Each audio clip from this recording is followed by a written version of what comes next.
قال الإمام البخاري رحمه الله تعالى حدثنا الحميدي وقال حدثنا سفيان قال حدثنا يحيى بن سعيد الأنصاري قال أخبرني محمد بن إبراهيم الطيبي أنه سمع علقمة بن وقاص الليثي يقول سمعت عمر بن الخطاب رضي الله عنه على المنبر يقول سمعت رسول الله صلى الله عليه وسلم يقول إنما الأعمال بالنيات وإنما لكل ما نوى فمن كانت هجرته إلى دنيا يصيبها أو إلى امرأة ينكحها فهجرته إلى ما هاجر إليه. الحمد لله وكفى والصلاة والسلام على سيد الرسل وخاتم الأنبياء أما بعد أعوذ بالله من الشيطان الرجيم بسم الله الرحمن الرحيم إن الله وملائكته يصلون على النبي يا أيها الذين آمنوا صلوا عليه وسلموا تسليما اللهم صل على محمد وعلى آل محمد كما صليت على إبراهيم وعلى آل إبراهيم إنك حميد مجيد اللهم بارك على محمد وعلى آل محمد كما باركت على إبراهيم وعلى آل إبراهيم إنك حميد مجيد بسم الله الرحمن الرحيم باب كيف كان بدء الوحي إلى رسول الله صلى الله عليه وسلم قول الله عز وجل إنا أوحينا إليك كما أوحينا إلى نوح والنبيين من بعده وبالسند المتصل منا إلى الإمام الحافظ أمير المؤمنين في الحديث محمد بن إسماعيل البخاري رحمه الله تعالى قال حدثنا الحميدي قال حدثنا سفيان قال حدثنا يحيى بن سعيد الأنصاري قال أخبرني محمد بن إبراهيم الطيبي أنه سمع علقمة بن وقاص الليثي يقول سمعت عمر بن الخطاب رضي الله عنه على المنبر يقول سمعت رسول الله صلى الله عليه وسلم يقول إنما الأعمال بالنيات وإنما لامرئ ما نوى ومن كانت هجرته إلى دنيا يصيبها أو إلى امرأة ينكحها هجرته إلى ما هاجر إليه أو كما قال النبي صلى الله عليه وسلم. ذی قدر ذی وقار میرے قابل احترام والاکرام علماء کرام اور عزیز طلبہ بھائیوں اور باقی تمام حضرات سامعین،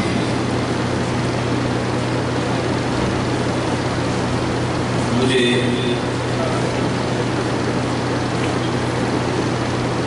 انتہائی خوشی ہے کہ اس مدرسہ میں درس نظامی کی وہ آخری کلاس اس کو دورہ حدیث شریف یا درجہ عالمیہ شہادت العالمیہ کا صالح کہا جاتا ہے.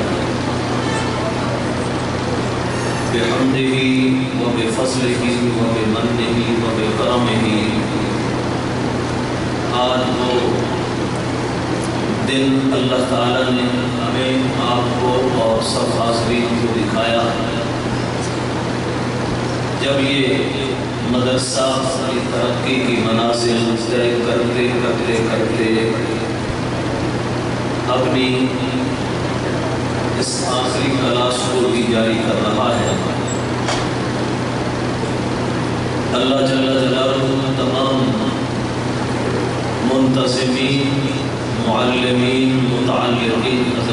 سعی و کوشش کو اپنی بارگاہ عالیہ میں قبول فرمائے۔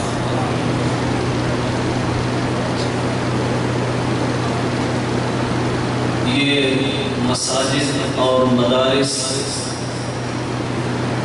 اللہ کے دین کی حفاظت کے قلعے ہیں، اور سب سے پہلا مدرسہ جناب امام الانبیاء حضرت محمد مصطفیٰ صلی اللہ تعالی علیہ وسلم نے مکی دور میں دار ارقم میں قائم کیا تھا، اور مدنی دور کی ابتدائی سے مسجد نبوی میں ان مہاجرین و انصار کی تعلیم کے لیے جو ایک صفہ اور چبوترا قائم کیا تھا، جس میں فقراء مہاجرین و انصار قال اللہ و قال الرسول کی تعلیم حاصل کرتے تھے، اور انہیں خوش نصیبوں میں سید المحدثین امام الزہد والفقہ حضرت سیدنا ابو ہریرہ رضی اللہ تعالی عنہ کی ذات اور شخصیت بھی ہے، جو اپنے واقعات خود بیان کرتے ہیں۔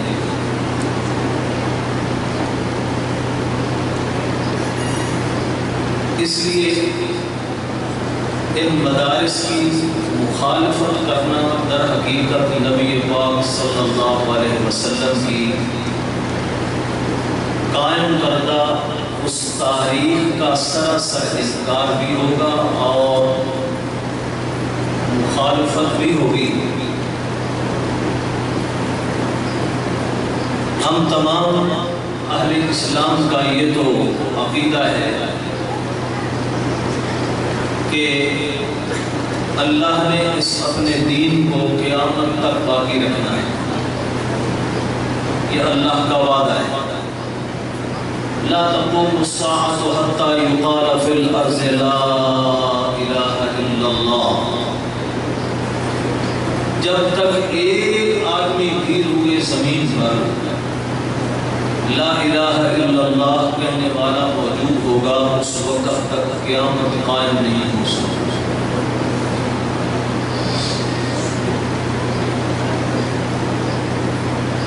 اس لیے کوئی لاکھ ایڑی چوٹی کا زور لگائے وہ نہ اسلام کو ختم کر سکتا ہے، نہ اسلام پہ چلنے والے حقیقی وارثان انبیاء کو ختم کر سکتا ہے۔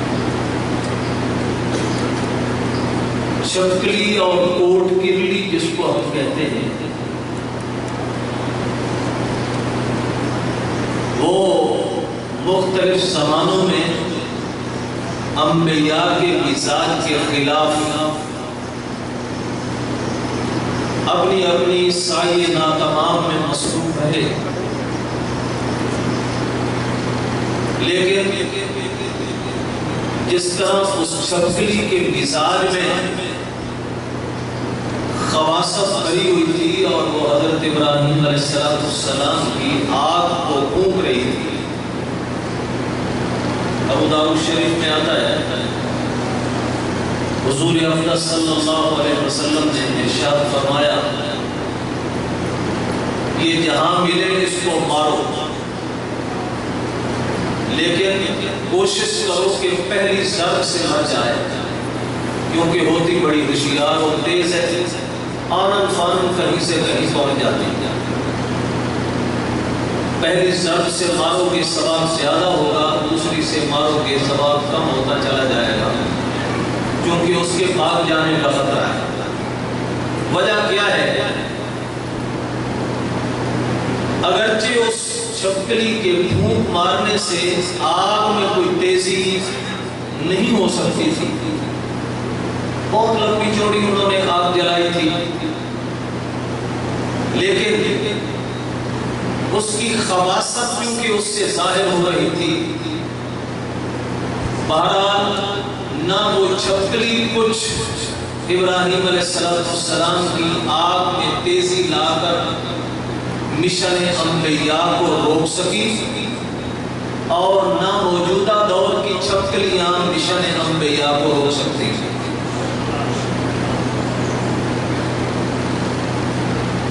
ہم سے زیادہ معمر حضرات جو ہیں وہ بھی جانتے ہیں، اور جب سے ہم نے ہوش سنبھالا ہم بھی دیکھ رہے ہیں کہ ہر آنے والی حکومت وہ ایک دفعہ اپنے آقاؤں کو خوش کرنے کے لیے اور نمک حلالی کرنے کے لیے مدارس کے خلاف آتے ہی ایک دفعہ زہر اگلنا شروع کر دیتے ہیں۔ یہ دہشت گردی کے اڈے ہیں، یہاں پر دہشت گردی سکھائی جاتی ہے اور ان کو ختم کیا جائے، ان کو ہم اپنی تعبیر میں لے لیں، لیکن نہ آج تک کوئی اپنے اس مذموم مقصد میں کامیاب ہو سکا، اور انشاءاللہ ثم انشاءاللہ نہ آئندہ کوئی کامیاب ہو سکے گا۔ اس لیے کہ یہ وراثت انبیاء ہے۔ قرآن مقدس کا علم اور حدیث کا علم، فقہ کا علم، یہ سب کیا ہے؟ انبیاء کی وراثت ہے، اور جو انبیاء کی وراثت کو ختم کرنے کی کوشش کرے گا تو سمجھو کہ وہ انبیاء کے مشن سے ٹکر لے رہا ہے، اور جو بھی انبیاء کے مشن سے ٹکر لے گا وہ خود بھی پاش پاش ہو جائے گا، اس کے مسموم مقاصد بھی ختم ہو جائیں گے، قرآن بھی قیامت تک باقی رہے گا، اور حدیث رسول اللہ اور تمام علوم دینیہ باقی رہیں گے، اور ظاہر بات ہے کہ علم تبھی باقی رہ سکتا ہے کہ علم پڑھانے والے باقی رہیں۔ ذکر قائم از قیام ذاکرس از دوام او دوام ذاکرس۔ قرآن کو اللہ نے باقی رکھنا ہے تو قرآن کے پڑھنے پڑھانے والے بھی اللہ قیامت تک باقی رکھیں گے، اور الحمدللہ یہ آج کا اجتماع اس کی ایک بہت بڑی بین دلیل ہے کہ اسلام کے ساتھ ہمارا کس قدر قلبی لگاؤ اور تعلق ہے۔ اللہ ہمارے اس تعلق کو اور مضبوط سے مضبوط تر بنائے۔ ہماری جماعت ہی کی یہ ایک امتیازی خصوصیت ہے کہ ہمارے جماعت کے مدارس میں شعبان اور رمضان المبارک کے 2 مہینوں میں دورہ تفسیر کی کلاس چلتی ہے، اور اس مختصر سے دورانیے میں الحمدللہ بہت فوائد،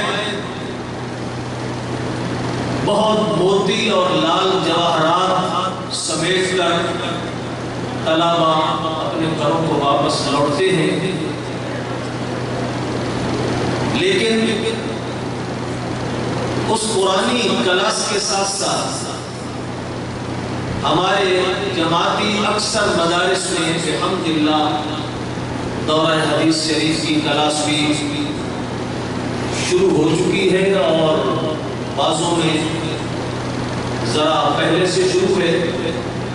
ابھی قریب زمانے میں چند سالوں سے جن مدارس نے ترقی کی اور اس کلاس کو شروع کیا، ان میں ہماری جماعت کا مرکزی ایک ادارہ سرگودا میں جامعہ ضیاء العلوم، جہاں الحمدللہ موقوف علیہ کی کلاس تو پہلے سے چل رہی تھی، لیکن 7-8 سالوں سے انہوں نے بھی دورہ حدیث شریف شروع کر لیا۔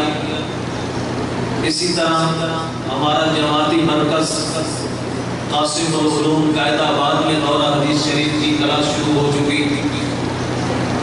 اسی طرح ہمارا جماعتی مرکز جامعہ حقانیہ گجرانوالے میں بھی 2-3 سال سے یہ کلاس شروع ہو چکی ہے، اور الحمدللہ آج ضلع میاں والی کے اندر بھی آپ حضرات کو یہ شرف حاصل ہو رہا ہے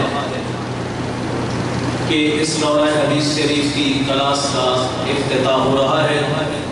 اللہ تعالیٰ اس کو اپنی بارگاہ میں قبول و منظور فرمائے اور دن دگنی رات چگنی ترقی عطا فرمائے۔ مناسب ہوگا کہ میں کچھ مختصر لفظوں میں تعارف بھی کروا دوں اس کتاب کا، جس کتاب کو آج ہم شروع کر رہے ہیں، بخاری شریف۔ امام بخاری رحمہ اللہ تعالی کو طالب علمی دور سے ہی حفظ حدیث پر بڑا شوق تھا اور اللہ تعالیٰ نے بے پناہ قوت حافظہ ان کو عطا فرمایا تھا۔ اس کی بہت ساری مثالیں تاریخ کے اندر موجود ہیں۔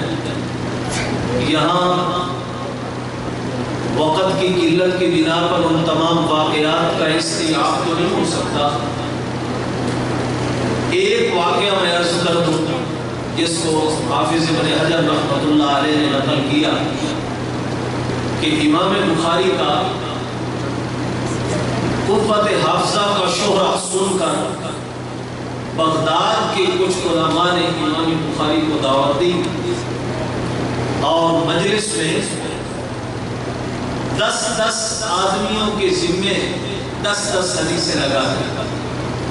10 آدمیوں کا انتخاب کیا اور ایک آدمی کے ذمے 10 حدیثیں لگائیں کہ تم نے ان کی سندوں اور متنوں کو توڑ کر ایک کی سند دوسرے متن سے اور دوسرے کی سند تیسرے متن سے اور تیسرے چوتھے کی سند اس طرح دوسرے متون سے جوڑ کر تم نے امام بخاری کے سامنے پیش کرنی ہے۔ اور یہ وہ دور تھا جب امام بخاری بالکل ابھی نوجوان تھا، تقریباً 16-17 سال کی عمر تھی۔ ایک آدمی اٹھتا ہے، 10 حدیثیں بیان کرتا ہے، سند اور متن کے اندر خلط ملط کر کے پیش کیا۔ پھر دوسرا اٹھتا ہے، امام بخاری ہر کسی کے جواب میں کہتے ہیں لا ادری لا ادری، یعنی جو سند تو یہ پڑھ رہا ہے اس متن کے ساتھ، مجھے اس ترتیب کے ساتھ یہ بات معلوم نہیں ہے، لا ادری۔ 100 حدیثیں اس طرح ان حضرات نے بیان کر ڈالی۔ اب امام بخاری رحمۃ اللہ علیہ اٹھے اور انہوں نے ہر 10 بندوں میں سے ایک آدمی کی 10 حدیثوں کو سند اور متن، جو اصل سند اور متن کا جوڑ تھا اور جس کے ساتھ وہ مروی تھی حدیث، اس کے ساتھ جوڑا اور اس کے ساتھ اس کو بیان کیا۔ سب کے سب دنگ رہ گئے کہ واقعہ جو امام بخاری کا شہرہ ہم سنا کرتے تھے وہ 100% صحیح ہے، لیکن حافظ ابن حجر رحمۃ اللہ علیہ نے یہاں جو ایک نکتہ بیان کیا، کہنے لگے تعجب اس بات پہ نہیں ہے کہ انہوں نے ہر 10 بندوں کی حدیثوں کو آپس میں جس کی سند تھی اسی کے ساتھ متن کو جوڑا، اگرچہ یہ بھی بہت بڑی ذہانت کی بات ہے، لیکن تعجب اس بات پہ ہے کہ پہلے آدمی نے جس ترتیب سے سندوں کو بیان کیا تھا، پہلے اس کی حدیثوں کو لیا اور اسی ترتیب سے 10 حدیثیں بیان کی، پھر دوسرے آدمیوں کی 10 حدیثوں کو لیا اور اسی ترتیب سے جس ترتیب سے اس نے بیان کی تھی، امام بخاری نے اسی ترتیب سے اس کو بیان کیا، حتیٰ کہ 100 حدیثیں اس مجلس میں جس کو پہلی بار سن رہے ہیں بغداد کے شہر میں، اس سے پہلے یہ نہیں تھا کہ بغداد کے علماء سے انہوں نے کچھ علم حاصل کیا ہو، تو 100 حدیثوں کو بالترتیب امام بخاری نے اسی مجلس میں سنا اور جس کا متن جس کی سند کے ساتھ جڑتا تھا ان کو بالکل صحت کے ساتھ بیان کر دیا۔ فرمانے لگے اصل تعجب خیز بات یہ ہے، یہ بات نہیں ہے وہ تو چونکہ حافظ الحدیث تھے اور انہوں نے صحیح متن کو صحیح سند کے ساتھ جوڑنا تھا، لیکن جس ترتیب سے انہوں نے بیان کیا امام البخاری نے بھی اسی ترتیب سے ان کو بیان کیا۔ اور یہ اللہ تعالیٰ کا تکوینی ایک فیصلہ ہوتا ہے کہ جس دور میں جس چیز کی زیادہ ضرورت ہوتی ہے اللہ اس کے لیے اسباب بھی ویسے ہی مہیا فرما دیتا ہے۔ پہلے دور میں گھوڑوں پر جہاد ہوتا، اس پر یہ اسلحہ، مشین گنیں، توپیں، رائفلیں، ٹینک، میزائل، یہ دور نہیں تھا۔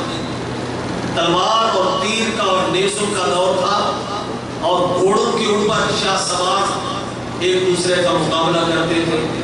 تو اس دور میں گھوڑوں کی پیداوار بہت ہوتی تھی، ایک ایک آدمی کے گھر میں 20 گھوڑے بندے ہوئے ہوتے تھے۔ جو سائنس نے ترقی کی اور وہ دور ختم ہوتا گیا، تو آج آپ دیکھتے ہیں شاید گھوڑا 2-2 3-3 بستیوں اور شہروں تک آپ کو نظر نہ آئے۔ کوئی بہت بڑا لینڈ لارڈ ہوگا، سرمایہ دار ہوگا، ذمہ ہوگا، جس نے شوقیہ 1-2 گھوڑے اپنے ڈیرے پر پال رکھے ہوئے ہوں گے، ورنہ عام طور پر گھوڑا شاہ سواری کے لیے نظر اس دور میں ضرورت تھی۔ اللہ تعالیٰ نے اس کو تخلیق کے اعتبار سے بھی عام کر دیا۔ آج ضرورت نہیں رہی، اللہ تعالیٰ نے اس کو نافذ کر دیا۔ اس دور میں یہ کتابت اور چھپائی اور پریسیں اور لکھنے کا نظام نہیں تھا۔ آپ جانتے ہیں عرب لوگ امی تھے۔ اب اللہ تعالیٰ نے اپنے نبی کی احادیث کو محفوظ کرنا تھا۔ کیا یہ ذہن میں رکھو، جس طرح قرآن محفوظ ہے اسی طرح اللہ کے نبی کی حدیث بھی محفوظ ہے۔ اللہ کروڑ حرمت فرمائے ان ناقدین محدثین پر جنہوں نے سقیم اور صحیح حدیثوں کو غلط اور ضعیف کو صحیح سے الگ کیا، اور یہی در حقیقت امام بخاری کی اس تالیف بخاری کا ایک سبب بھی بنا کہ امام بخاری رحمۃ اللہ علیہ خود فرماتے ہیں میں نے خواب میں دیکھا کہ اللہ کے نبی صلی اللہ علیہ وسلم آرام فرما رہے ہیں اور میں پنکھا لے کر آپ کو ہوا دے رہا ہوں اور آپ کے جسم پہ بیٹھنے والی مکھیوں کو اڑا رہا ہوں۔ مکھیاں آپ کے جسم پہ بیٹھ رہی ہے اور میں پنکھے کے ساتھ اس کو اڑا رہا ہوں۔ خواب سے اٹھے تو پریشان ہوئے کہ مکھی تو اللہ کے نبی کے جسم پر زندگی بھر نہیں بیٹھی تھی، اللہ نے آپ کے جسم کو محفوظ رکھا تھا، اور یہ میں نے کیسا خواب دیکھا۔ وقت کے معبرین سے سوال کیا تو انہوں نے کہا کہ چونکہ بعض غالیوں نے اللہ کے نبی کی صحیح حدیثوں کے ذخیرے میں غلط حدیثوں کو دخیل کر دیا ہے، اب عام آدمی کو پتہ نہیں چلتا کہ کون سی حدیث صحیح ہے اور کون سی حدیث غلط ہے۔ لوگ اس مغالطے کا شکار ہو رہے ہیں۔ بد دیانت قسم کے لوگوں نے یہ کام بڑی ہوشیاری سے کیا ہے تاکہ اس دین محمدی کا حلیہ بگاڑ کر دیا جائے۔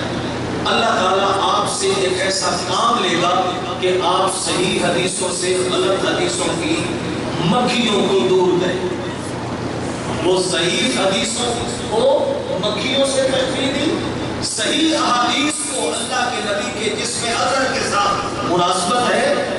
تو اس لیے ابن مندہ ایک بہت بڑے محدث گزرے ہیں، وہ فرماتے ہیں الذین اخرجوا الثابت من المعلول والصحیح من السقیم اربعۃ، وہ حضرات جنہوں نے صحیح حدیثوں کو غلط حدیثوں سے چھان کے جیسے چھاننی کے اندر چیز کو چھانا جاتا ہے، غلط چیز کو الگ کر دیا جاتا ہے، صحیح کو الگ کر دیا جاتا ہے، اسی طرح اللہ کے نبی کی حدیثوں کو چھاننی میں چھانا اور اس میں ضعیف حدیثوں کو الگ کیا اور صحیح حدیثوں کا ذخیرہ الگ کر کے امت کے سامنے پیش کیا۔ فرمایا وہ 4 بہت بڑے امام ہیں محدثین میں سے، البخاری و مسلم والنسائی و ابو داؤد، یہ 4 حضرات جنہوں نے ویسے تو الحمدللہ بہت سارے محدثین نے اس پر کام کیا، لیکن خاص طور پر جنہوں نے صحیح احادیث کے روایت کا التزام کیا ہے اور اس میں محنت کی ہے، تو ابن مندہ فرماتی ہے 4 آدمی۔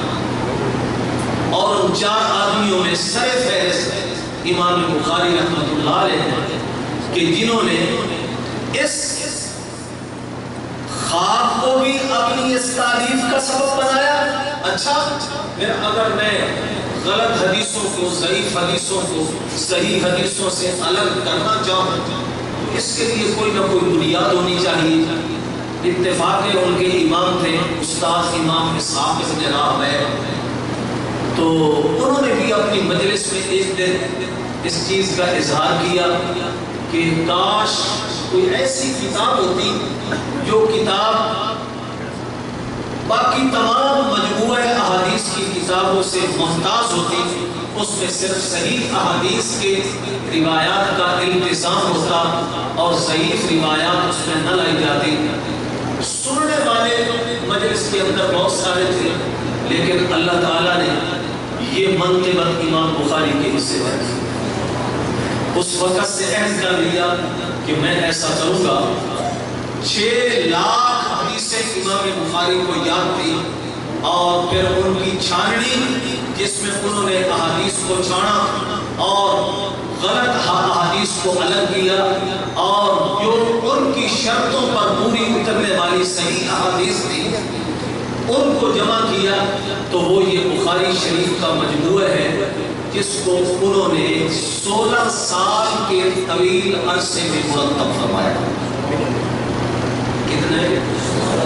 16 سال کے طویل عرصے میں، اور 6 لاکھ حدیثوں کے مجموعے میں سے 4000 حدیثیں صرف بغیر تکرار کے ساتھ اگر کل اس میں مرفوعات، موقوفات اور معلقات سب کی سب جمع کرو تو 9300 کے قریب حدیثیں بنتی ہے، اور اگر تکرار کے بغیر آپ ان احادیث کا عدد نکالیں گے تو 4000 کے قریب۔ اب دیکھو کہ 6 لاکھ میں سے صرف 4000 احادیث کو انہوں نے مرتب کیا اپنی کتاب میں، تو اس سے پتہ چلتا ہے کہ ان کی شرطیں کتنی کڑی تھی، اور بقیہ حضرات کی شرطیں ذرا اس سے کم تر ہوتی گئی۔ اسی وجہ سے انہوں نے کہیں کسی حسن روایت کو لیا، ضعیف روایت کو بھی لے لیا، کہیں ضعیف کی آخری جو قسم ہوتی ہے موضوع کے درجے میں امام ابن ماجہ نے اپنی کتاب کے اندر بعض موضوع روایتیں بھی لے آئے، اسی لیے صحت کے اعتبار سے ابن ماجہ وہ سب سے آخری درجے میں ہے، کیونکہ اس میں 22 حدیثیں ضعیف ہیں۔ بقیہ ضعیف کہہ رہا ہوں موضوع، ابن ماجہ میں 22 حدیثیں موضوعات ہیں، جبکہ بقیہ روایات میں اور حدیث کی کتابوں میں اس قدر نہیں ہے۔ اس لیے ہمارے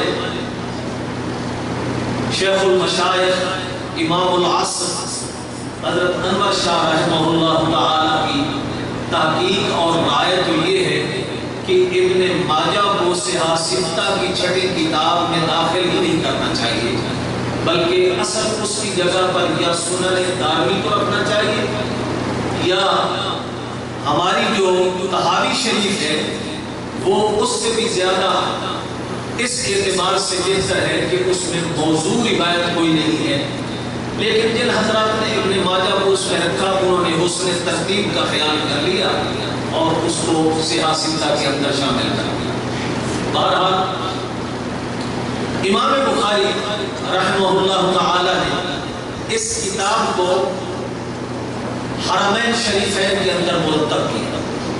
ابواب اور تراجم اس کی وہ کچھ مکہ مکرمہ میں اور کچھ مدینہ منورہ میں ریاض الجنہ کے اندر بیٹھ گئی، اور پھر ان تراجم ابواب کے مطابق مناسب روایات وہ بعد کے اندر درج کرتے گئے۔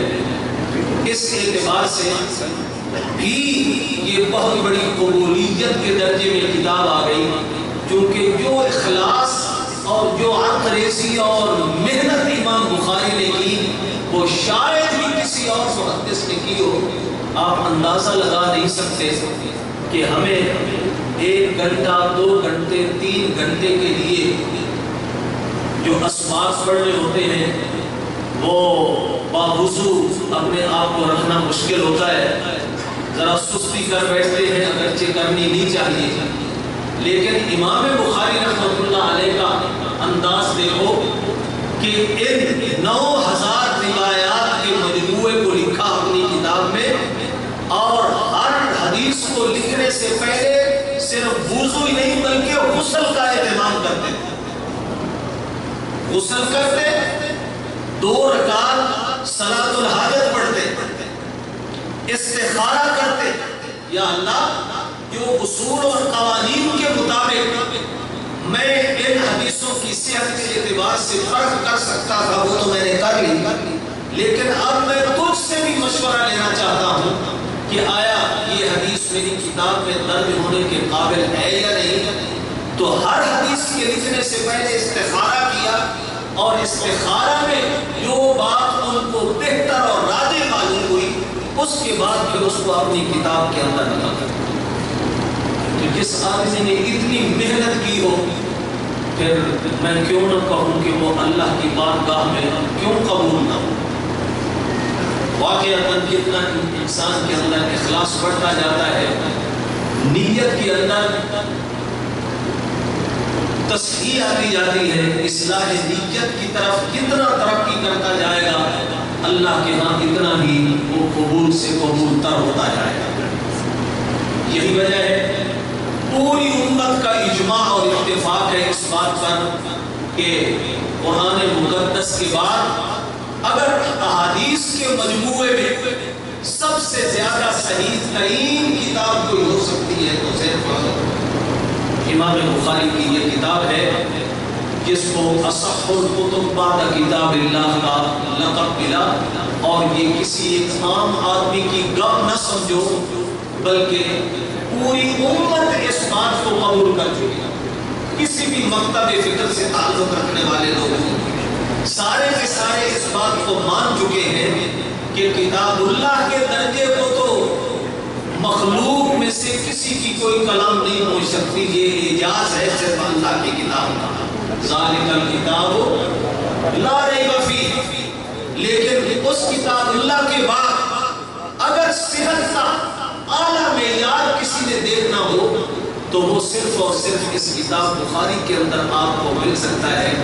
بقیہ باقی حضرات نے بھی اپنی اپنی محنت کے مطابق یہ کام کیا، اللہ ان کی محنتوں اور کاوشوں کو اور قربانیوں کو بھی قبول و منظور فرمائے، لیکن چونکہ ان کی محنت اور ان کی قربانیاں امام بخاری کی بہت زیادہ تھی، اس لیے اللہ تعالیٰ نے قبولیت بھی اس کو زیادہ عطا فرمائی۔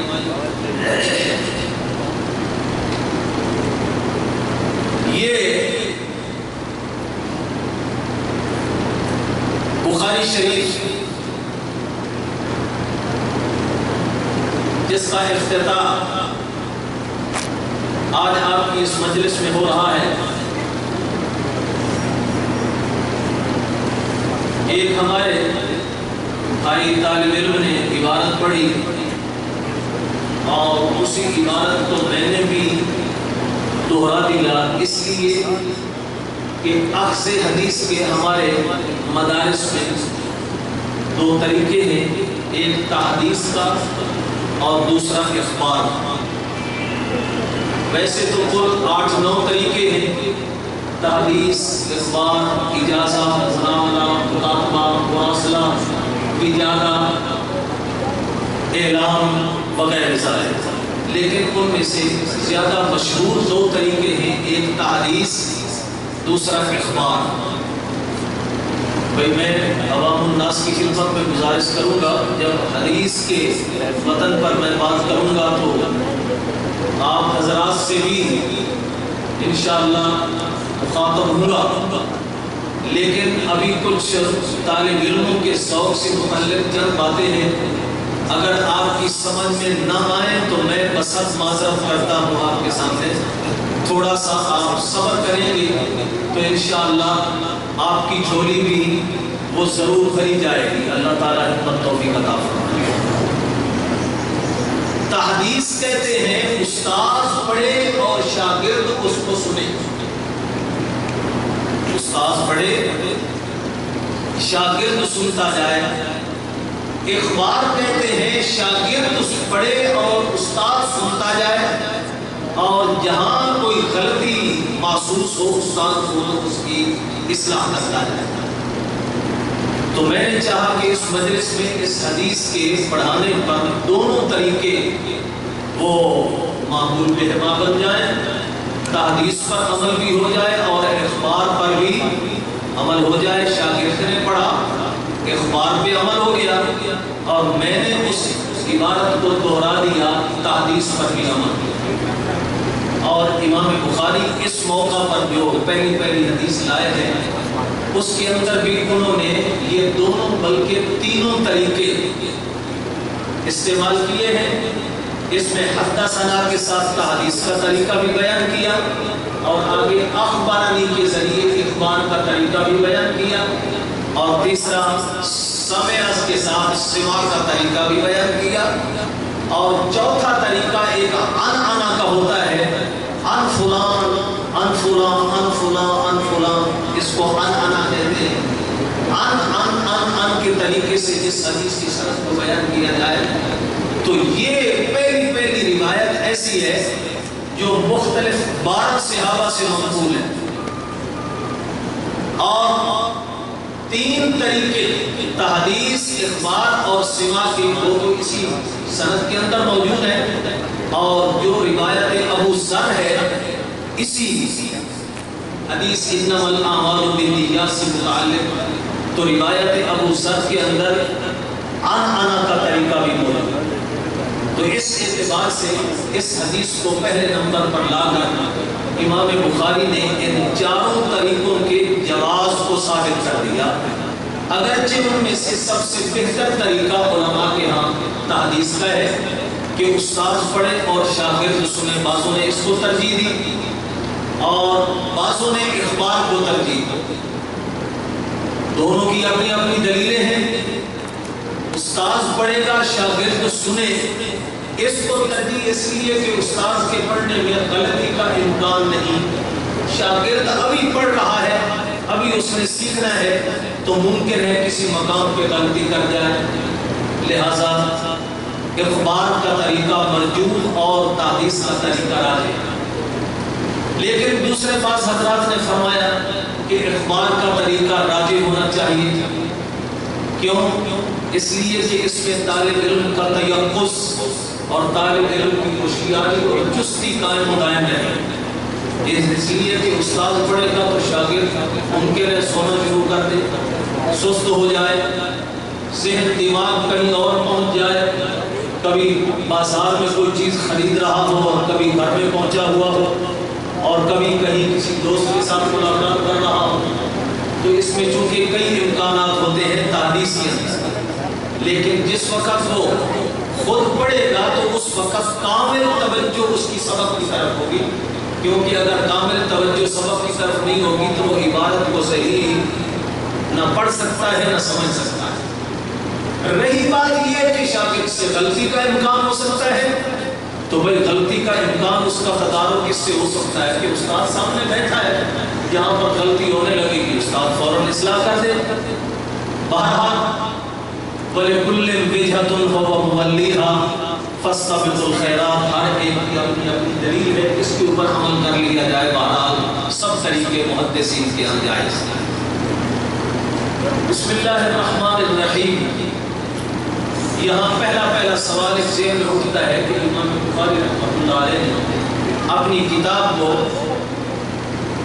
تخمید سے شروع نہ کر کے کتاب اللہ کے بھی خلاف کیا اور سنت رسول اللہ کے بھی خلاف کیا۔ کتاب اللہ شروع ہو رہی ہے بسم اللہ الرحمن الرحیم کے بعد کیا ہے؟ الحمدللہ رب العالمین، حمد کا بیان ہے، اور حدیث میں بھی آیا کل امر ذی بال لم یرضى بحمد اللہ فهو اقطع، وفی روایت فهو اجزم۔ جس کتاب کو، جس اچھے کام کو حمد سے شروع نہیں کیا جائے گا تو اس میں برکت نہیں ہے۔ تو ایک تو کتاب اللہ کی مخالفت اور دوسری حدیث رسول اللہ کی مخالفت۔ حالانکہ امام بخاری جیسا متبع سنت کون ہو سکتا ہے کائنات کے اندر؟ تو اس کے بہت سارے جواب دینے والوں نے جواب دیے، لیکن بہتر جواب یہ ہے کہ جہاں کسی آدمی نے تقریر کرنی ہو، خطبہ پڑھنا ہو، بیان کرنا ہو، وہاں پر تو سنت یہی ہے کہ حمد و صلات کے ساتھ اس کی ابتدا کرنی چاہیے۔ جیسے خطیب خطاب کرنے لگے، مقرر تقریر کرنے لگے تو ابتدا میں الحمدللہ تحمید سے شروع کرتا ہے، لیکن جہاں خط یا چٹھی یا کوئی بات لکھنے والی ہو تو وہاں پر الحمد سے شروع کرنا کوئی لازمی نہیں، بلکہ بسم اللہ سے اگر اس کو شروع کر دیا جائے تو تب بھی جائز ہوگا۔ اور اس کے اوپر انہوں نے دلیل یہ پیش کی ہے کہ ایک خط اور چٹھی کا تذکرہ قرآن نے کیا ہے جو حضرت سلیمان علیہ السلام نے ملکہ سبا بلقیس کو لکھا، اس میں حمد کا کوئی تذکرہ نہیں، اس میں انہ من سلیمان وَإِنَّهُ بِسْمِ اللَّهِ الرَّحْمَنِ الرَّحِيمِ کا، اور آگے مضمون خط لکھا اللہ تعالی علیہ وَأْتُونِي مُسْلِمِينَ، اللہ تعالی علیہ۔ علماء نے لکھا ہے کہ کائنات میں جتنے بھی آج تک خط لکھے گئے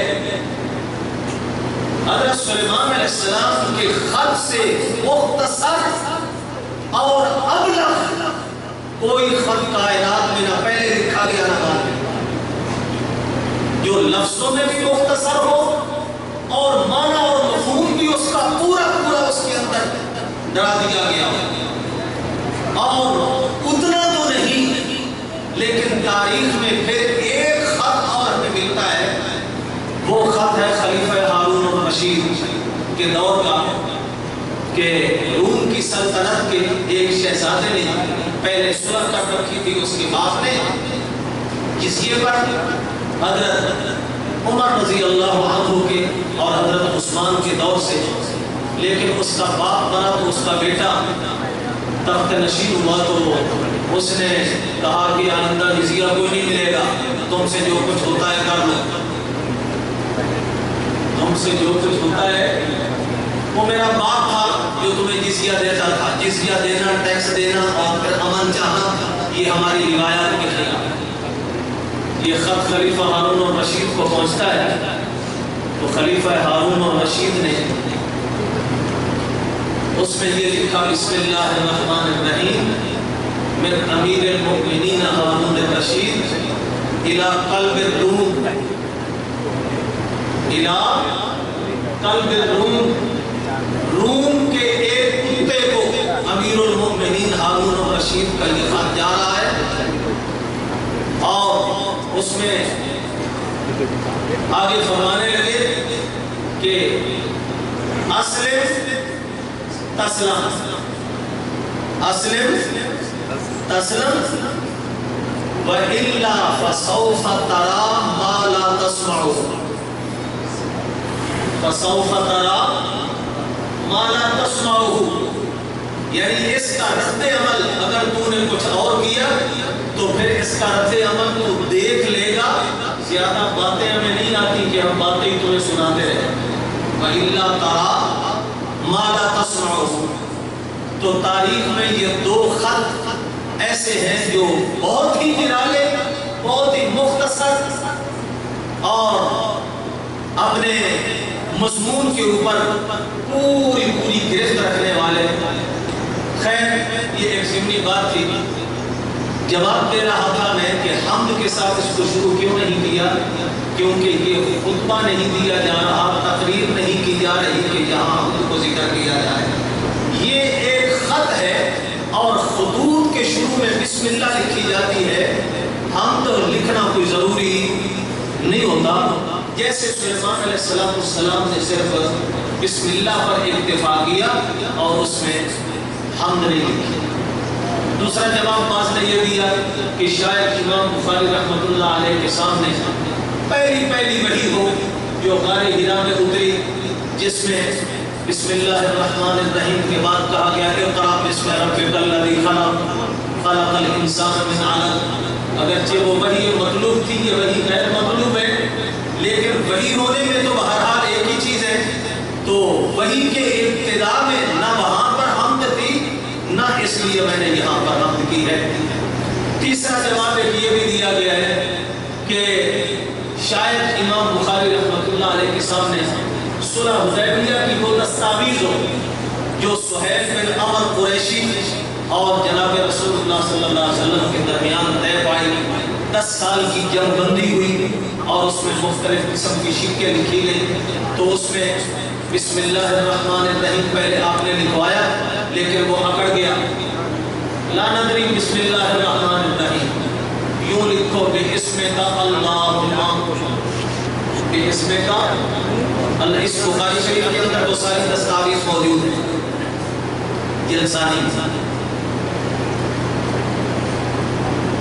اس میں بھی چونکہ ابتدا میں حمد کوئی نہیں تھی، بے اسم کا اللہم، اور اس کے بعد پھر آگے شکوں کا بیان تھا، تو شاید امام بخاری کے سامنے وہ چیز ہو اس لیے حمد ذکر نہیں کی.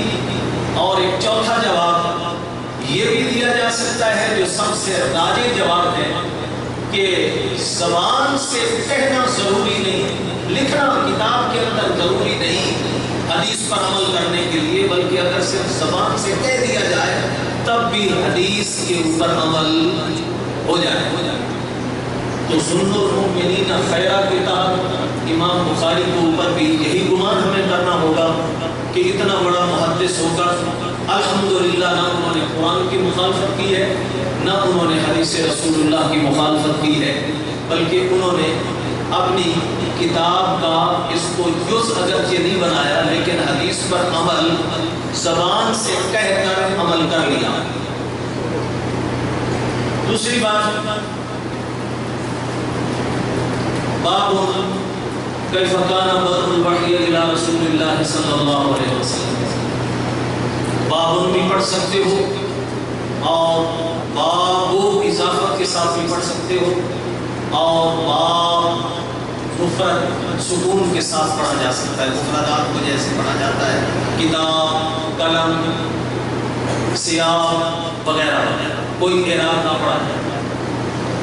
بابن پڑھو گے تو یہ حاضہ مبتدا کی خبر ہوگی اور مبدل منہ بنے گا، اور کیف کان بدء الوحی الی رسول اللہ صلی اللہ علیہ وسلم اس سے بدل ہوگا. بدل مبدل منہ مل کر یہ دونوں حاضہ کی خبر بن جائے. اور آگے اور اللہ پڑھو گے، اگر بابن پڑھو تو چونکہ کیف کان بدء الوحی الی رسول اللہ وہ مرفوع ہے خبر ہونے کی وجہ سے، تو یہ بھی اس پر عطف پڑے گا تو اس کی معطوف بن جائے گا اور اس کو قول اللہ پڑھا جائے گا. یا اگر اس کو باب اضافت کے ساتھ پڑھا جائے گا تو پھر کس طرح کیف کان بدء الوحی یہ مضاف الیہ بنے گا. اسی طرح بقول اللہ پڑھیں گے تو یہ بھی کیف کان بدء الوحی کے اوپر اس کا عطف ہو جائے گا اور وہ مجرور پڑھا جائے گا. یہاں ایک سوال یہ اٹھتا ہے کہ اکثر محدثین نے جب اپنی کتابوں کو شروع کیا تو اپنا ایک الگ طرز تھا. مثلا موطا امام مالک کو امام مالک نے جب شروع کیا تو مواقیت الصلاۃ سے شروع کیا. کیوں؟ اس لیے کہ تمام کے تمام دین کی بنیاد الصلاۃ عماد الدین، نماز ہے، اور نماز اس وقت تک قائم نہیں کی جا سکتی جب تک کہ اوقات کا پتہ نہ چلے. اس لیے اوقات کی اہمیت کی وجہ سے، کیونکہ ایک مسلمان نے کلمہ پڑھا تو اس کے بعد سب سے پہلا رکن نماز والا تو ہر امیر و غریب کے اوپر نافذ ہو گیا. زکوٰۃ امیر پہ آئے گی، حج امیر پہ آئے گی، روزے سال کے بعد آئیں گے، لیکن یہ ایک نماز ایک ایسی چیز ہے فرق بین العبد والکفر ترک الصلاۃ، بین العبد والکفر ترک الصلاۃ. نماز ہی ایک وہ امر ہے جو کہ مومن اور کافر میں فرق کرنے والی چیز ہے. ہر امیر غریب بیمار صحت مند سب کے اوپر واجب ہے، مسافر ہو، مقیم ہو، حتیٰ کہ جب تک ہوش حواس قائم ہے، مرض جتنی بڑھ جائے پھر بھی کھڑے ہو کر نہیں پڑھ سکتے، بیٹھ کے پڑھو، بیٹھ کے نہیں پڑھ سکتے، اشارے سے پڑھو، لیکن ضرور پڑھو۔ ہماری فقہ کی کتابوں میں ایک صلاۃ الخوف کا طریقہ بتلایا جاتا ہے۔ جنگ ہو رہی ہو، دشمن سامنے ہو، نماز کا وقت آ جائے تو اس وقت بھی نماز کو چھوڑنا نہیں۔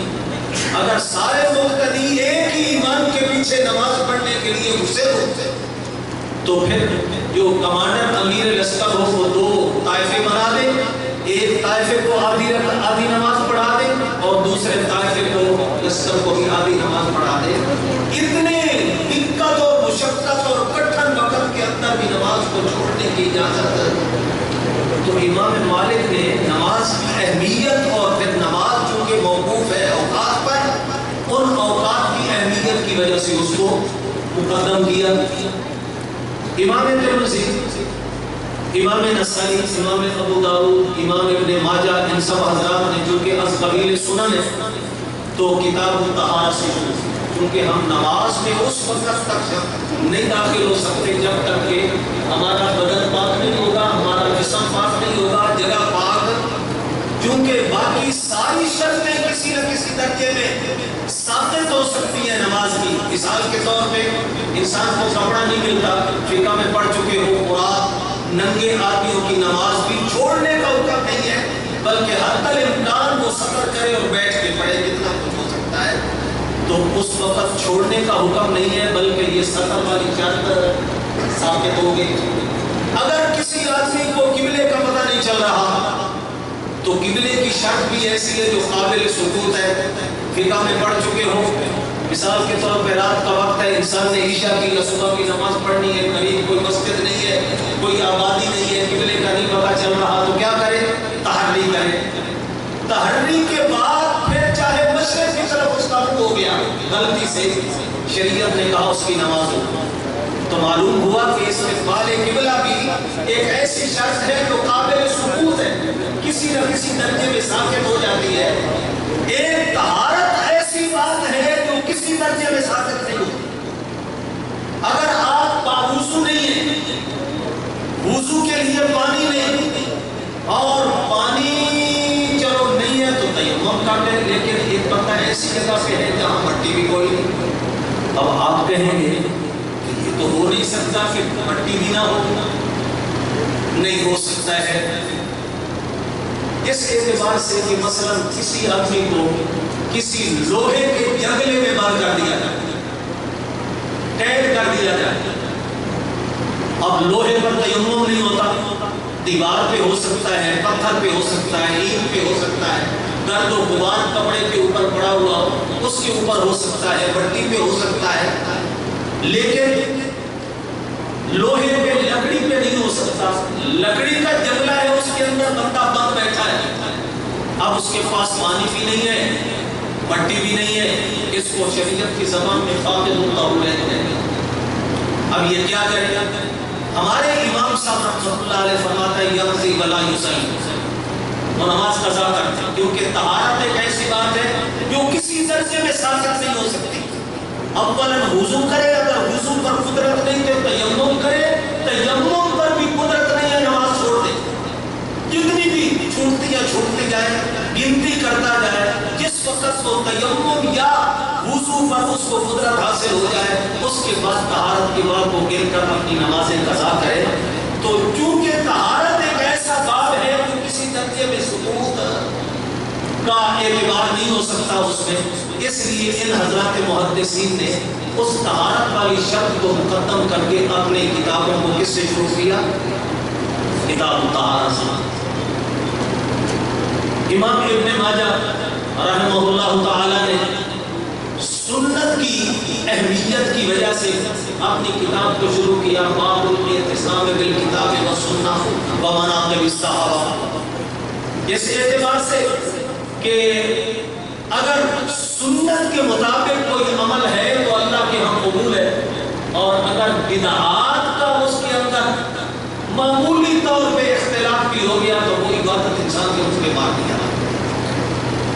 ابن ماجہ ہی کی روایت ہے، حدیث میں آیا لا یقبل بصاحب بدعة صوما ولا صلاة ولا حجا ولا عمرة ولا فرضا ولا نفلا او كما قال علیہ السلام. بدعتی آدمی کی کوئی نہ فرض عبادت قبول، نہ نفل قبول، نہ روزہ قبول، نہ نماز قبول، نہ حج قبول، نہ عمرہ قبول. تو چونکہ ہر عبادت کی قبولیت کے لیے سنت کا طریقہ اپنانا ضروری، تو سنت کی اہمیت کی وجہ سے امام ابن ماجہ نے اپنی کتاب کو سنت کی اہمیت سے شروع کیا. امام مسلم رحمۃ اللہ علیہ نے اپنی کتاب کو شروع کیا روات کے چھان بین اور سند کے احوال کے ساتھ. مقدمہ مسلم میں یہ ابتدا میں پڑھایا جاتا ہے. کیوں؟ اس لیے کہ لولا الاسناد لقال من شاء ما شاء. اگر یہ سندوں کا سلسلہ نہ ہوتا تو پھر جس کے منہ میں جو کچھ آتا وہ بڑ مار دیتا اور گپ مار دیتا. حضرات محدثین نے اسی سند کے اوپر ہی تو صحیح اور ضعیف حدیثوں کو ایک دوسرے سے الگ کر کے دکھایا کہ آیا اس کے راوی درجہ صحت کو پہنچے ہوئے ہیں، کہیں اس کی سند میں کوئی انقطاع تو نہیں ہے، کہیں موزن تو نہیں ہے، معلق تو نہیں ہے، انقطاع تو نہیں ہے، کہیں ارسال تو نہیں پایا جا رہا، کوئی راوی ضعیف تو نہیں ہے، کوئی قلیل المناسبت تو نہیں ہے، مورد جرح تو نہیں ہے. بہرحال اس سند کی اہمیت کو سامنے رکھتے ہوئے امام مسلم رحمۃ اللہ علیہ نے سندوں کی بحث سے اپنی کتاب کو شروع کیا. لیکن جب ہم نے بخاری شریف کو دیکھا تو انہوں نے ساری ترتیبوں سے ہٹ کر اپنا ایک الگ انداز اختیار کیا. کیف کان بدء الوحی الی رسول اللہ، کیف کان بدء الوحی الی رسول اللہ صلی اللہ علیہ وسلم. جواب سے پہلے ایک اور بات ذہن میں رکھیں کہ یہ کتاب از قبیل جوامع، بخاری شریف کیا ہے؟ از قبیل جوامع، جس میں 8 قسم کے مضامین پر مشتمل روایات موجود ہیں. اس حدیث کی کتاب کو کیا کہتے ہیں؟ جامع. سیر، آداب و تفسیر و عقائد، فتن، احکام و اشراط و مناقب، یہ 8 قسم کے مضامین جس میں ہوں گے اس کو جامع کہتے ہیں. اللہ اکبر. تو جامع میں ایک بات 8 مضامین میں سے عقائد کی بھی ہوتی ہے. تو امام بخاری رحمۃ اللہ علیہ نے اپنی کتاب کو کتاب الایمان سے شروع کیا حقیقت میں، تاکہ اعتقاد کا چونکہ درجہ پہلے ہے، عقیدہ صحیح ہوگا تو آگے طہارت ہے، نماز ہے، روزہ ہے، حج ہے، زکوٰۃ ہے، سارے کے سارے اعمال وہ انسان کے مقبول ہوں گے. اور اگر عقیدے میں خرابی آ گئی، شرک آ گیا، منافقت عملی عقیدے والی آ گئی، اس کی وجہ سے اس کے سارے اعمال برباد ہو جائیں گے. کیوں بھائی؟ اگر سوچو اور تاریخ پڑھو، سیرت کی کتابیں پڑھو تو آپ کو پتہ چلے گا کہ جتنا عامل ابو جہل تھا آج شاید بڑے سے بڑا متقی بھی اتنا عمل نہ کرے. لیکن کیا کوئی عمل اس کے کام آیا؟ کیوں؟ نظریہ اور عقیدہ اس نے درست نہ کیا. اس لیے ایمانیات اور عقائد کو مقدم کیا، باقی ساری کتاب پر امام بخاری نے کتاب الایمان رکھ کر اور اس کتاب الایمان سے پہلے باب کیف کان بدء الوحی الی رسول اللہ صلی اللہ علیہ وسلم کا باب باندھا. اس میں 2 باتوں کی طرف اشارہ کیا. ایک تو یہ کہا کہ میں اس کے بعد جو کچھ نقل کروں گا وہ سارا کچھ از قبیل وحی ہوگا. اس میں کسی کا قول، کسی کا گپ، کسی کی بات، کوئی من گڑھ سٹوری، کوئی خواب، کوئی مراقبہ، کوئی ایسی چیزیں نہیں ہوں گی، بلکہ اس میں سارا کچھ میری کتاب کا مجموعہ کس پر مشتمل ہے؟ وحی پر مشتمل ہے. میں ابھی اس کے بعد کتاب الایمان کو شروع کروں گا، وہ بھی وحی. اس کے بعد کتاب الصلاۃ کو شروع کروں گا، وہ بھی وحی. اگرچہ وحی 2 قسم کی، ایک وحی مطلوب ہے جو قرآن پاک پر بولا جاتا ہے جس کی تلاوت کی جائے، اور دوسری وحی غیر مطلوب. یہ وحی غیر مطلوب ہے. تو جو بھی دین ہے سارے کا سارا دین وہ وہی مرہون منت ہے، وہی پر اعتماد ہوگا تو انسان دین پر عمل کر سکتا ہے، اور اگر کسی کو وہی پر اعتماد نہیں ہے تو پھر وہ سمجھو کہ گمراہ ہو گیا، ضالین کے طبقے میں چلا گیا، جس نے اس وحی کو اپنے دماغ پہ پرکھا۔ یہ ایک ٹولہ تھا پہلے دور میں، پہلی ہی صدی میں شروع ہوا، نام معتزلہ کا ٹولہ، واصل بن عطا جس کا موجد تھا، بانی تھا، اس نے بھی ساری کی ساری شریعت کو اپنی عقل میں پرکھنا شروع کیا اور کہا یہ چیز بھی عقل کے خلاف ہے، یہ بھی عقل نہیں مانتی، یہ بھی عقل نہیں مانتی۔ تو جن لوگوں نے دین کو عقل پہ پرکھا اور ان کو مانا، جو عقل نے مانا، جو عقل نے تسلیم نہیں کیا، ان کا انکار کر دیا، وہ اہل سنت سے خارج ہو گئے اور معتزلہ کہلانے لگے۔ امام بخاری رحمۃ اللہ علیہ نے ان عقل پرستوں کا رد کرتے ہوئے کہا کہ جب دین پہ چلنا ہوگا تو وہاں عقل کے خلاف اگر کوئی بات دین کی سامنے آتی ہے، وہاں عقل کو چھوڑنا ہوگا، وہی کو نہیں چھوڑا جائے۔ عقل مانتی ہے یا نہیں مانتی، چھوڑ دو عقل کو، تیری سمجھ۔ یہ بات بھی یہاں سے میں رکھنا، ایک اور نقطہ بتلاتا جاؤں، دین کا کوئی عمل بھی عقل کے خلاف نہیں، دین کا کوئی عمل بھی عقل کے خلاف نہیں ہے۔ فوق العقل تو ہو سکتا ہے، خلاف عقل نہیں ہو سکتا۔ ہماری عقل ممکن ہے وہاں تک نہ پہنچ پائے، ہماری عقل کی رسائی وہاں تک نہ ہو سکے، یہ تو ہو سکتا ہے۔ ہم اپنی ناقص عقل کے ذریعے اس کی حکمت تلاش نہ کر سکیں، یہ تو ہو سکتا ہے، لیکن یہ نہیں ہو سکتا کہ شریعت کا کوئی حکم عقل کے خلاف ہوگا۔ کیوں بھائی ہدایہ شریف آپ نے پڑھا، صاحب ہدایہ کا کیا طریقہ ہے؟ ایک مسئلہ شروع کرتے ہیں، پہلے نقلی دلیل دیتے ہیں، کتاب اللہ سے کوئی آیت پیش کریں گے، حدیث مرفوع کا ٹکڑا ہوگا تو اس کو پیش کریں گے، کسی صحابی کا قول ہوگا تو اس کو پیش کریں گے، لیکن اس نقلی دلیل کے بعد نیچے عقلی دلیل بھی پیش کریں گے۔ کیوں؟ سوال اٹھتا ہے ذہن میں کہ جب نقل آ چکی تھی تو نقل کے بعد عقل کی ضرورت ہی کیا ہے؟ عقلی دلیل کو پیش کرنے کی کیا محتاجی؟ ابھی ہم کہہ رہے ہیں کہ نقل کے پیچھے عقل کو چلنا ہوگا، لہٰذا جب ہمارے پاس قرآن کی آیت آ گئی، ہمارے پاس حدیث مرفوع آ گئی، قول صحابی آ گیا، تو اس کے بعد مزید عقلی دلیل کی ضرورت نہ تھی۔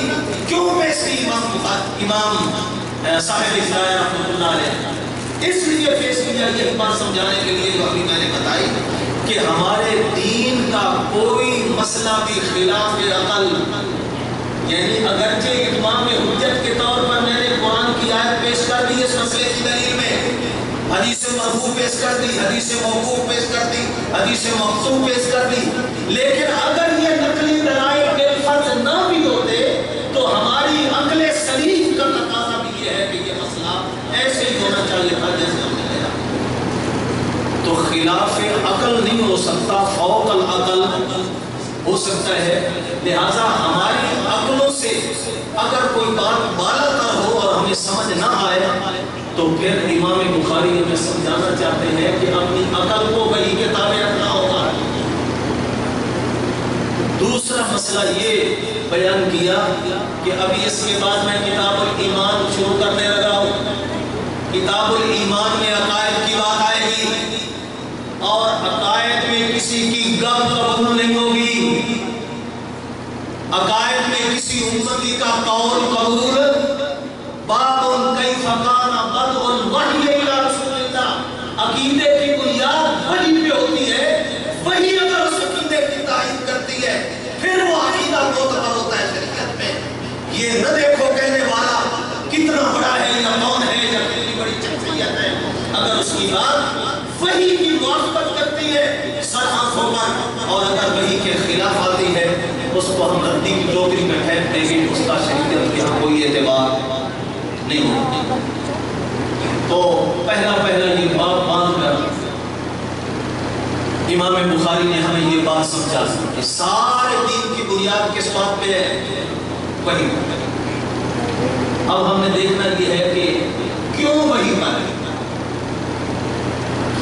اسباب علم تین، اسباب علم کتنے ہیں؟ 3۔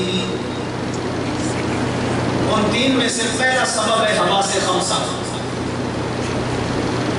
ہماری آنکھ دیکھتی ہے، کان سنتی ہے، ہاتھ پکڑتا ہے، زبان چکھتی ہے، ناک سونگتی ہے۔ قوت باصرہ، قوت سامعہ، قوت بادشاہ، قوت ذائقہ، قوت شامہ۔ کسی چیز کو ہم نے پرکھنا ہو، علم لانا ہو، تو ان حواس خمسہ ظاہرہ کے ذریعے سب سے پہلے ہم دیکھیں گے۔ یا تو آنکھ دیکھ کر اس کا ادراک کرے، یا کان سن کر ہمارے دل کو ٹیلی فون کرے گا یہ فلاں چیز ہے۔ ہاتھ سے پکڑیں گے تو پتہ چلے گا کہ یہ لوہا ہے، مٹی ہے، موم ہے، لکڑی ہے۔ اگر ٹھوس ہے تب بھی ہاتھ بتلائے گا، اگر نرم چیز ہے تب بھی ہاتھ بتلائے گا۔ کسی کو چیز کو سون کر ہماری قوت شامہ بتلائے گی یہ بدبودار ہے یا خوشبودار ہے۔ ہماری قوت ذائقہ ہمیں بتلائے گی کہ یہ کڑوی ہے، میٹھی ہے، نمکین ہے، ترش ہے، کھاری ہے، کیا چیز ہے۔ تو سب سے پہلا سبب کیا ہے کسی بھی چیز کا علم حاصل کرنے کے لیے؟ حواس خمسہ۔ لیکن حواس خمسہ کو ہم دیکھتے ہیں اس میں غلطی کا امکان۔ ایک آدمی کو یرغان کی بیماری ہو، آنکھیں پیلی ہوں تو اس کو ہر چیز پیلی نظر آئے گی۔ اس کو کیا نظر آئے گا؟ کیا سارا جہان پیلا ہو گیا، زرد پڑ گیا؟ نہیں، اس کی آنکھ کا قصور ہے، آنکھ میں زردی ہے جس کی وجہ سے ہر چیز زرد نظر آ رہی ہے۔ آنکھ دیکھنے میں غلطی کر سکتی ہے۔ اسی طرح ہم ریل گاڑی میں سوار ہیں یا گاڑی میں سوار ہیں، گاڑی چلتی جا رہی ہے، آپ نے دیکھا ہوگا ہمیں محسوس ہوتا ہے کہ درخت بھی پیچھے کی طرف حرکت کرتے جا رہے ہیں، بھاگتے جا رہے ہیں، حالانکہ ہماری گاڑی چل رہی ہے، درخت اپنی جگہ پہ کھڑے۔ تو آنکھ کو خطا ہو گئی کہ نہیں ہو گئی؟ 2 گاڑیاں اسٹیشن کے اوپر کھڑی ہوئی ہوں، آپ کی گاڑی کھڑی ہے، دوسری چل پڑی ہے، تو جس گاڑی پہ آپ بیٹھے ہیں وہ یہ سمجھے گا کہ ہماری گاڑی چل رہی ہے۔ کبھی محسوس کیا ہوگا آپ نے؟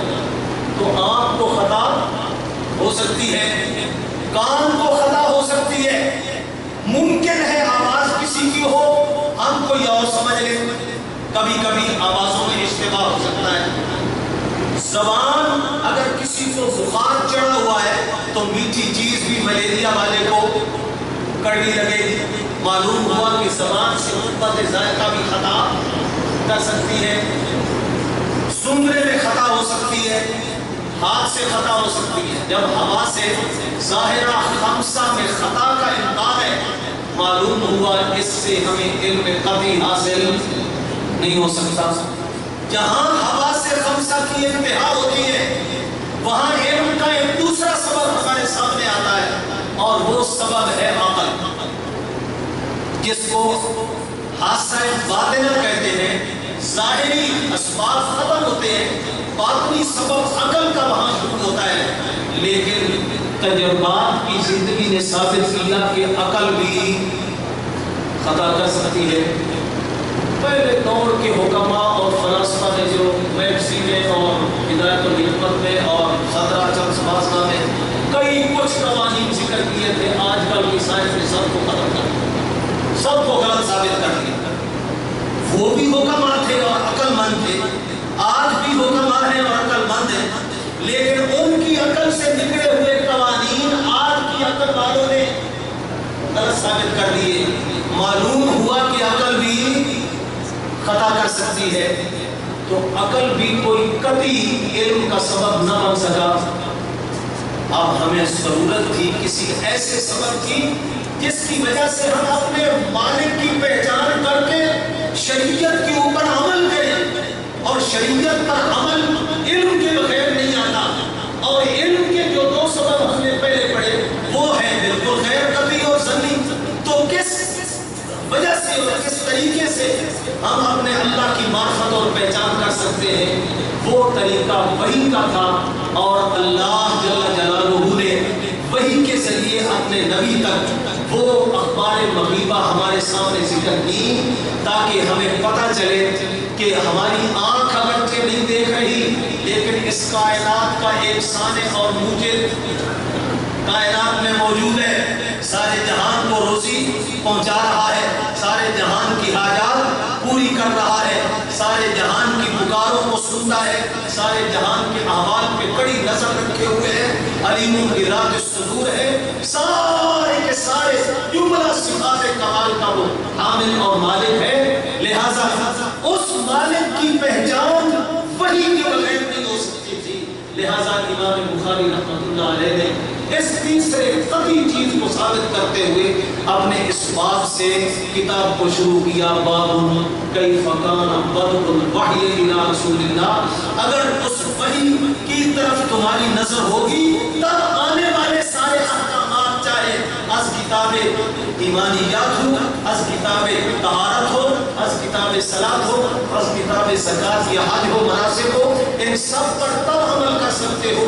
یہ ساری چیزیں ایسی ہیں جن کو نہ عقل سے پرکھا جا سکتا ہے نہ ہوا سے ظاہر سے پرکھا جا سکتا ہے۔ جو نبی علیہ السلام نے اللہ کی طرف سے آنے والے اس نمائندے اور سفیر نے وحی کے ذریعے ہمیں بتایا، منو ان 100% اس کے اوپر اعتماد کرنا ہوگا تو تب ہم اللہ کی پہچان بھی کر سکتے ہیں، اور ہماری آنکھوں نے چاہے دیکھا ہو یا نہ دیکھا ہو، کیوں بھائی قبر کے حالات ہم نے دیکھے، حشر کے حالات، جنت اور جہنم کا منظر، میزان، اسی طریقہ سے ساری آخرت کی منزلیں کچھ نہیں ہم نے دیکھی، لیکن ہم نے اس وحی پر اعتماد کرتے ہوئے ساری چیزوں کو مان لیا۔ یہی وجہ ہے کہ اس امت کو اللہ تعالیٰ نے امت وسط کہا، کیا کہا؟ وَكَذَلِكَ جَعَلْنَاكُمْ أُمَّةً وَسَطًا، ہم نے اس امت کو معتدل امت قرار دیا، افراط و تفریط سے ہٹ کر۔ کیوں اس کو یہ لقب ملا؟ کیوں یہ امت مرحومہ بنی؟ اس وجہ سے کہ کل قیامت کے دن جب انبیاء اور امتوں کا آپس میں مکالمہ ہوگا اور وہاں امتیں اپنے نبیوں کا انکار کر دیں گی، حتیٰ کہ دعوت کا انکار تو انکار رہا، ان کے آنے کا بھی انکار ہے۔ اللہ ما جاءنا من نذیر، ہمارے سامنے کوئی تیرا نمائندہ آیا ہی نہیں۔ یہ کیسے ممکن تھا کہ تیرا سفیر، تیرا نمائندہ اور تیرا نبی آئے اور ہم اس کا انکار کریں؟ اس وقت نبیوں سے جو گواہ لیا جائے گا، نبی کس کو گواہ کے طور پر پیش کریں گے؟ اس امت محمدیہ کو بطور گواہی کے پیش کریں گے۔ اس امت نے ان نبیوں اور قوموں کا مکالمہ سنا، ان کے زمانے کو دیکھا، ان کے حالات نظر سے دیکھے، کیوں گواہی دیں گے؟ اس وحی پر اعتماد کرتے ہوئے، کیونکہ جب قومیں جرا کریں گی یا اللہ یہ بلا کس طرح ہمارے اوپر گواہی دے سکتے ہیں، یہ تو موجود ہی نہیں تھے، ہزاروں سال بعد میں آئے، تو اس امت کو یہ جواب میں کہنا پڑے گا، اللہ ہم تو نہیں تھے، لیکن جو وحی تم نے اپنے نبی پر بھیجی تھی ہم نے اس وحی میں پڑھا تھا، کذبت قوم نوح المرسلین، کذبت عاد المرسلین، کذبت ثمود المرسلین، کذبت قوم لوط المرسلین، کذب اصحاب الایکۃ المرسلین۔ یہ تیرا سارا قرآن ہی لکھا ہوا تھا۔ اب اس سے معلوم یہ ہوا کہ اگرچہ کسی نے کوئی چیز دیکھی نہیں، لیکن اندیکھی چیز کی تائید جب وحی کر رہی ہو تو وہ بھی نہ دیکھنے کے باوجود قطعی ہوتی ہے، نہ دیکھنے کے باوجود بھی قطعی ہوتی ہے۔ اور اسی قطعیت کی بنا پر یہ امت اپنے نبی کی زبان پر اعتماد کرتے ہوئے پہلے نبیوں کے حق میں گواہی دیں گے اور ان کی قوم کو جھٹلائیں گے اور کہیں گے۔ تو اس سے ہمیں یہ سمجھ میں آ گیا کہ امام بخاری نے باقی تمام محدثین سے ہٹ کر یہ طریقہ ایک نیا انداز کیوں اپنایا؟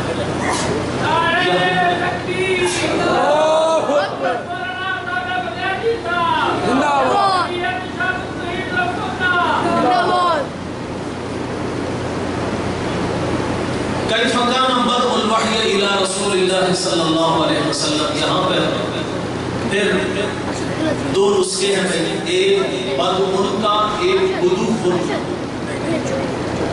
بادہ ایبد محبوس اللام ہے، اس کا معنی ابتدا، اور بدا یبدو بدوفن،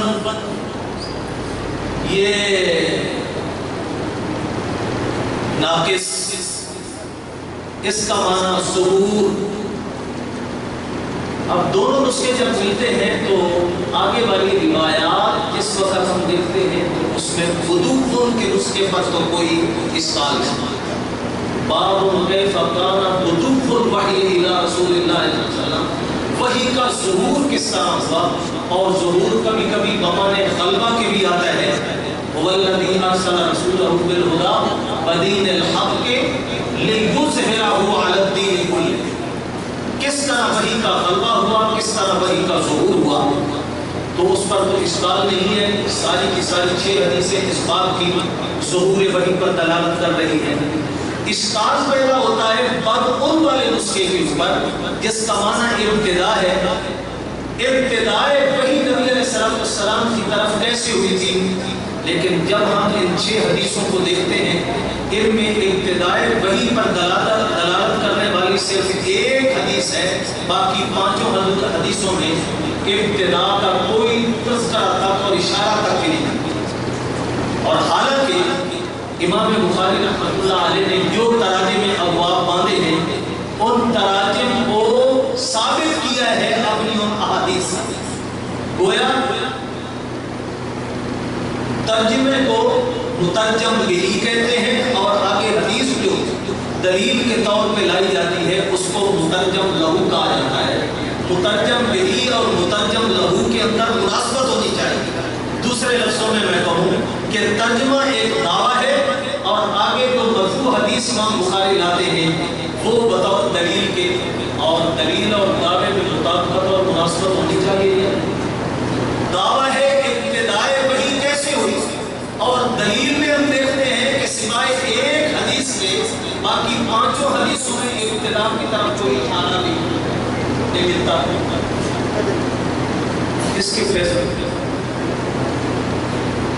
محدثین نے اپنے ذوق کے مطابق جواب دیے۔ بعضوں نے تو یہ کہا ای رجل یسلم من الخطا، اس دنیا کے اندر کوئی عربی خطا سے پاک نہیں ہے سوائے انبیاء۔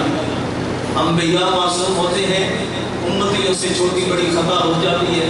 تو یہاں پر بھی امام بخاری نے اگر ایک حدیث کو لے آئے اور باقی 5 کے اندر ابتدا کا کوئی تذکرہ نہیں کیا تو یہ ان کی خطا ہے، غلطی ہے، اور غلطی سے کوئی مبرہ اور منزہ اور پاک نہیں، لہذا چھوڑو اس بات۔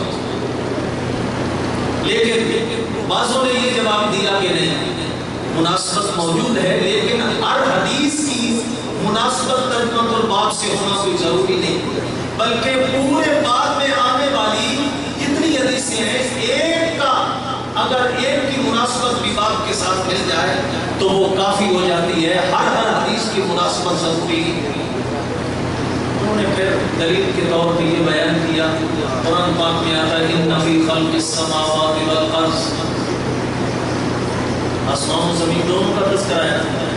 ان فی خلق السماوات والارض واختلاف اللیل والنہار والفلک الذی تجری فی البحر بما ينفع الناس وما انزل اللہ من السماء من ماء فاحیا به الارض بعد موتها وتصریف الرياح والسحاب وبث فيها من كل دابة کیونکہ دابات صرف زمین میں چلتے ہیں یا آسمانوں پر بھی چلتے ہیں، اور قرآن کہہ رہا ہے بث فیہما من کل دابة، پیچھے آسمان و زمین کا تذکرہ ہے۔ ان فی خلق السماوات والارض، ہما زمین، آسمان و زمین دونوں کی طرف لوٹ رہی ہے۔ آسمان و زمین دونوں کے اندر ہم نے دابات چلا دیے۔ فیہما ہے یا تو بینہما ہوتا ہے، اشکال نہ تھا، فیہما سے اشکال پڑ رہا ہے۔ بس فیہما من کل دابة، زمین کے اندر بھی دابات ہم نے چلا دیے، آسمان پر بھی چلا دیے۔ آسمان پہ دابات ہیں نہیں، تو جیسے یہاں تذکرہ 2 کا ہے لیکن دابہ ایک چیز میں چلتا ہے دوسری میں نہیں چلتا، تو کوئی حرج کی بات نہیں ہے، 2 کا تذکرہ آئے اور 1 کے ساتھ مناسبت ہو جائے، ٹھیک ہے۔ اسی طرح ایک حدیث کی مناسبت اگر باب کے ساتھ ہو گئی تو بس مجموع میں رہے سو مجموع مناسبت کافی ہو گئی۔ ہر حدیث کی مناسبت باب کے ساتھ ہونا ضروری نہیں۔ اللہ اکبر۔ بعض حضرات نے یہ جواب دیا کہ نہیں، ہر حدیث کی مناسبت باب کے ساتھ موجود ہے، اگرچہ تمہاری آنکھ کی رسائی وہاں تک نہ ہو سکے۔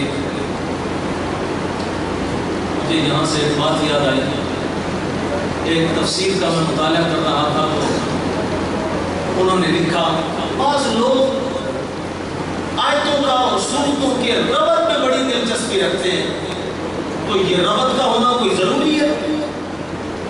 ایک سورت کا دوسری سورت کے ساتھ ربط کا ہونا کوئی ضروری ہے؟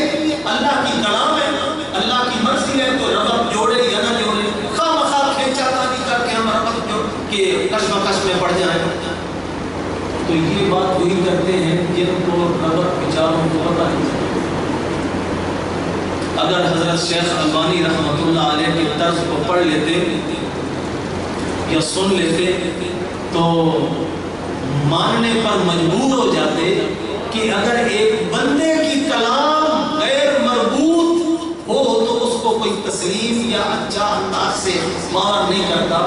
تو کیا خیال ہے، اللہ اکرم الحاکمین کی کلام ایسی غیر مربوط چلی ہے، کسی وقت کوئی بات شروع کر دی، کسی وقت کوئی بات شروع کر دی۔ ایک مقرر اور ایک خطیب ہو اور اس کی کلام اگر اول آخر تک مربوط نہیں ہے تو کیا آپ وہاں سے تخیل لے کے اٹھیں گے؟ ہر کوئی یہ کہے گا یار اس کو تقریر کا طریقہ نہیں آتا ہے، میں ارلیاں پرلیاں مارتا ہے، کوئی گل شروع کر لیتے، کوئی کسی وقت کوئی گل شروع کر لیتے، کوئی ربط اس کی تقریر میں نہ تھا۔ لیکن اگر اول تا آخر اس کی کلام ایک ہی مسئلے کے ساتھ مربوط ہوگی، مدلل ہوگی، تو بندہ جو بھی سنے گا وہ اس سے کوئی نہ کوئی نتیجہ اور سبق لے کے اٹھے گا، اس کلے بھی کچھ پڑے گا۔ تو خیر اللہ کی کلام جس طرح مربوط ہے، اسی طرح امام بخاری رحمۃ اللہ علیہ نے بھی کوشش فرمائی کہ میں بھی اس کو اپنے ترجمۃ الباب کو اپنی ان روایت شدہ حدیثوں کے ساتھ مربوط کروں۔ لہذا اس کا جواب انہوں نے یہ دیا کہ ایک ابتدا حقیقی ہوتی ہے، ایک ابتدا اضافی ہوتی ہے۔ اگرچہ ابتدا حقیقی پر تو ایک ہی حدیث دلالت کرتی ہے، تیسری حدیث جو حضرت خدیجہ والی اول ما بدأ به رسول اللہ صلی اللہ علیہ وسلم الرؤیا الصالحہ، سب سے پہلے وحی کی ابتدا وہ اچھے خوابوں سے ہوئی، اور اس کے بعد میں آپ غار حرا میں جانے لگے اور وہاں پر عبادت میں آپ وقت گزارتے تھے، وہاں پر پھر 6 مہینے تک یہ سلسلہ چلتا رہا، وحی آئی وغیرہ وغیرہ یہ چلتا رہا۔ تو باقی جتنی بھی حدیثیں ہیں وہ ساری کی ساری ابتدا اضافی پر معاملہ کرتی ہیں۔ ابتدا اضافی کا مطلب بالکل ابتدا تو مراد نہیں لیں گے، لیکن اس پہلی ابتدا کے بعض تاخر سے وہ مقدم ہوگی، اگرچہ مقدم سے کچھ سرنی میں مؤخر ہوگی۔ اس کی مثال میں دوں، ابھی تقریباً 1.5 گھنٹہ ہو گیا ہمارے سبق کو، اور میں یہ کہوں کہ ابتدائے سبق میں نے یہ ایک بات کہی تھی، کیا وہ بات کہی ہوئی اگرچہ 15 منٹ 20 منٹ بعد کی میں نے کہی ہو، لیکن میں ابھی کہہ رہا ہوں کہ ابتدائی سبق میں نے بات کہی تھی، تو کیا وہ 15-20 منٹ کے بعد آنے والی جو بات تھی وہ ابتدا تھی؟ نہیں۔ اسی طرح یہ ساری کی ساری احادیث کا مجموعہ، اس کو ہم ابتدائی اضافی پر معمول کریں گے، باقی 5 احادیث کو، اور ایک حدیث جو ہوگی وہ کیف کان بدء الوحی ابتدائی حقیقی پر اس کو معمول کریں گے۔ اور حضرت انور شاہ صاحب رحمۃ اللہ علیہ نے بہت ہی اچھا اور شاندار جواب دیا۔ وہ فرمانے لگے کہ یہاں بالکل ابتدا آنی مراد نہیں ہے۔ آنی کا مطلب آنن جس کے اندر امتداد نہیں ہوتا، آئی چیز اور فوراً وہ چیز شروع ہو گئی۔ ابتدائے آنی مراد نہیں بلکہ ابتدائے ممتد مراد ہے۔ کیا مطلب؟ وہ وحی کا سلسلہ جو حضرت عیسیٰ علیہ السلام کے رفع آسمانی کے 600 سال بعد تک منقطع رہا۔ تو امام بخاری کہہ رہے ہیں کیف کان بدء الوحی الی رسول اللہ۔ اب اس ابتدا کا مطلب ابتدائے آنی نہیں ہوگا کہ جو ابتدا پہلی دفعہ ہوئی غار حرا میں، بلکہ اس کا مطلب یہ ہوا کہ 6 صدیوں کے بعد جو منقطع سلسلہ تھا اب اس کی ابتدا ہو چکی ہے، لیکن یہ ابتدا ابتدا ایسی ہے جن کے اندر 23 سال کا انتظار ممتد رہے. اور حضرت شیخ الہند رحمۃ اللہ علیہ نے سب سے بڑا اچھا جواب دے دیا. انہوں نے فرمایا کہ حدیث اپنے ترجمہ پر جو دلالت کرتی ہے وہ دلالت کبھی مطابقی ہوتی ہے، کبھی تسمنی ہوتی ہے، کبھی التزامی ہوتی ہے. تو بعض اوقات تو حدیث کی دلالت اپنے ترجمے پر مطابقی میں رجوع ہوگی، اور بعض اوقات ایک التزامی دلالت کے طور پہ پائی جائے گی، اس کی مناسبت اپنے ترجمے کے ساتھ دلالت مطابقی نہیں ہوگی. دلالت التزامی کیا ہے؟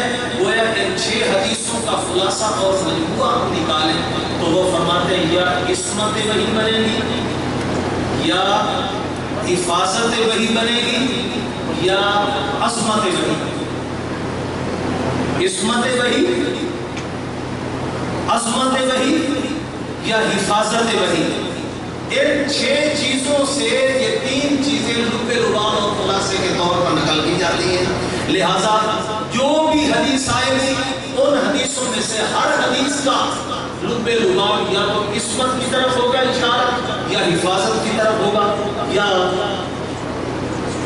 عصمت کی طرف ہوگا. تو ان تینوں میں سے جس چیز کی طرف بھی اشارہ ہو جائے تو کیف کان بدء الوحی الی رسول اللہ صلی اللہ علیہ وسلم کی طرف اشارہ ہو جائے گا. لیکن یہ دلالت التزامی کے طور پر ہوگی نہ کہ تسمنی کے طور پر. وقول اللہ عز وجل انا اوحینا الیک کما اوحینا الی نوح والنبیین من بعد، یہ بطور دلیل کے پیش کی گئی. نبی علیہ السلام کی طرف وہی کون سی تھی؟ مثال اس کی پیش کر دی، انا اوحینا الیک کما اوحینا الی نوح والنبیین من بعد، آپ کی طرف بھی ہم نے اسی طرح وحی کی جیسے نوح علیہ السلام یا ان کے آنے کے بعد میں آنے والے انبیاء کی طرف وحی کی گئی تھی. لیکن سوال یہ اٹھتا ہے کہ نوح علیہ السلام تو پہلے نبی تو نہیں تھے، بلکہ پہلے نبی آدم علیہ السلام تھے، پھر شیس علیہ السلام آئے، حضرت ادریس علیہ السلام آئے، وغیرہ وغیرہ.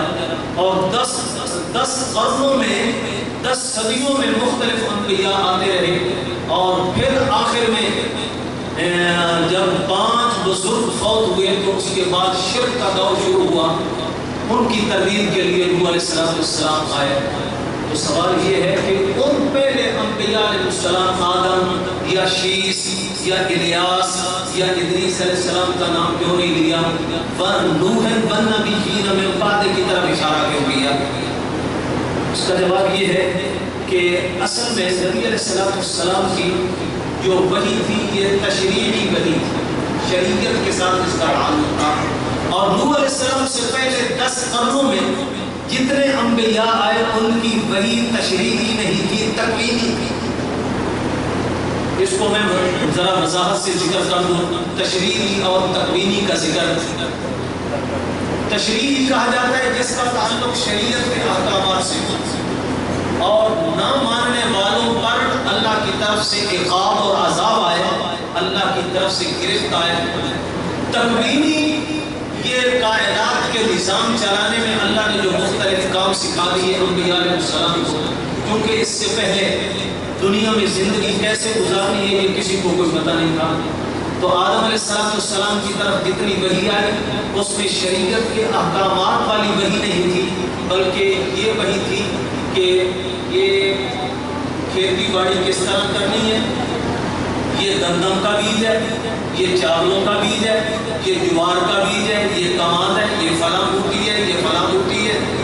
یہ مثلا حضرت ادریس علیہ السلام کپڑا سینے کا درزیوں والا کام کرتے تھے، تو ان کو وحی کے ذریعے سطر ڈھانکنے کا اور لباس بنانے کا طریقہ بتلایا گیا وغیرہ سارے.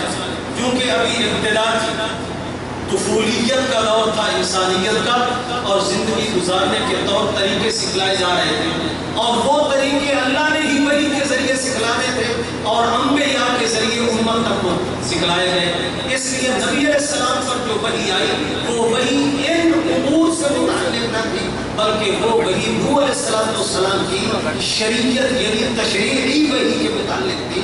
کہ جس طرح انہوں نے شرک کی تردید کی، اسی طرح میرے نبی آپ کا دور بھی شرک سے بھرپور ہو چکا ہے، لہذا آپ کی وحی بھی ان کی وحی سے مشابہت رکھتی ہے، یا النبیین من بعد۔ اور حضرت شیخ الہند رحمۃ اللہ علیہ نے اسی کو ایک اور انداز میں پیش کیا، انہوں نے فرمایا کہ اصل میں انسانیت کے اوپر اسی طرح 3 دور گزرے ہیں جس طریقہ سے انسان پر 3 دور گزرتے ہیں۔ ایک دور طفولیت کا، بچپنے کا ہوتا ہے، ایک جوانی کا ہوتا ہے، ایک بڑھاپے کا ہوتا ہے۔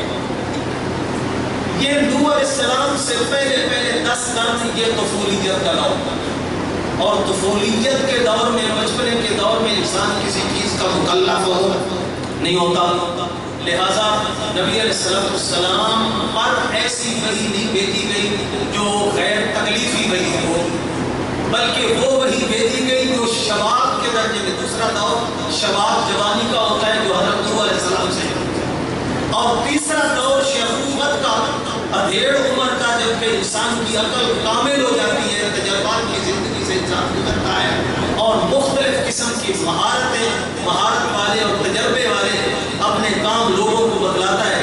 یہ دور شروع ہوا تھا ابراہیم علیہ السلام سے۔ یہی وجہ ہے کہ ابراہیم علیہ السلام کے دور میں بڑے بڑے فلسفی اور بڑے بڑے ماہرین، بڑے بڑے حکماء اس دور کے اندر پیدا ہوئے تھے، لہٰذا نبی علیہ السلام کا دور چونکہ یہ شیخوخت کا دور ہے، اور پہلا دور جو 10 قرن کا تھا وہ دور طفولیت کا دور تھا، اور طفولیت میں انسان کسی چیز کا مکلف نہیں ہوتا۔ حضور کے اوپر جو وحی آئی وہ وحی تکلیفی وحی تھی، غیر تکلیفی وحی نہیں تھی، اس لیے فالنبیین من بعدہ کے ساتھ اس کی مناسبت بن گئی، نہ کہ آدم یا شیس یا الیاس علیہ السلام کا تذکرہ اس لیے نہیں کیا۔ آگے حدیث ذکر کی امام بخاری رحمۃ اللہ علیہ نے، لیکن حدیث کے امام بخاری نے انما الاعمال بالنیات والی جو ذکر فرمائی، اگرچہ مختلف اپنے اساتذہ سے سنی ہوئی حدیث تھی، اور امام بخاری نے اس کو بخاری شریف میں 7 مختلف مقامات پہ نقل کیا، اس حدیث کو 7 مختلف مقامات پہ نقل کیا، اور سب سے پہلی حدیث کا متن وہ ذکر کیا کہ جس کو اپنے شیخ حمیدی سے جہاں نقل کر رہے ہیں، حدثنا الحمیدی، یہ بھی سمجھ رہے ہیں کہ حمیدی نام کے 2 بزرگ ہیں، ایک امام بخاری کے استاد ہیں اور دوسرے متأخرین حمیدی میں سے ہیں۔ حمیدی ہیں جو الجمع بین الصحیحین، جنہوں نے کتاب لکھی بخاری اور مسلم کی حدیثوں کو تکرار حذف کر کے ایک کتاب انہوں نے مرتب فرمائی تھی، الجمع بین الصحیحین، اور وہ بھی حمیدی ہیں۔ یہ وہ حمیدی نہیں ہے بلکہ یہ متقدم حمیدی ہیں امام بخاری کے اساتذہ، اور یہ چونکہ قریشی مکی بھی ہیں اور قریشی بھی ہیں، اور چونکہ وحی کی ابتدا کا تذکرہ تھا، اور وحی کی ابتدا کب سے ہوئی؟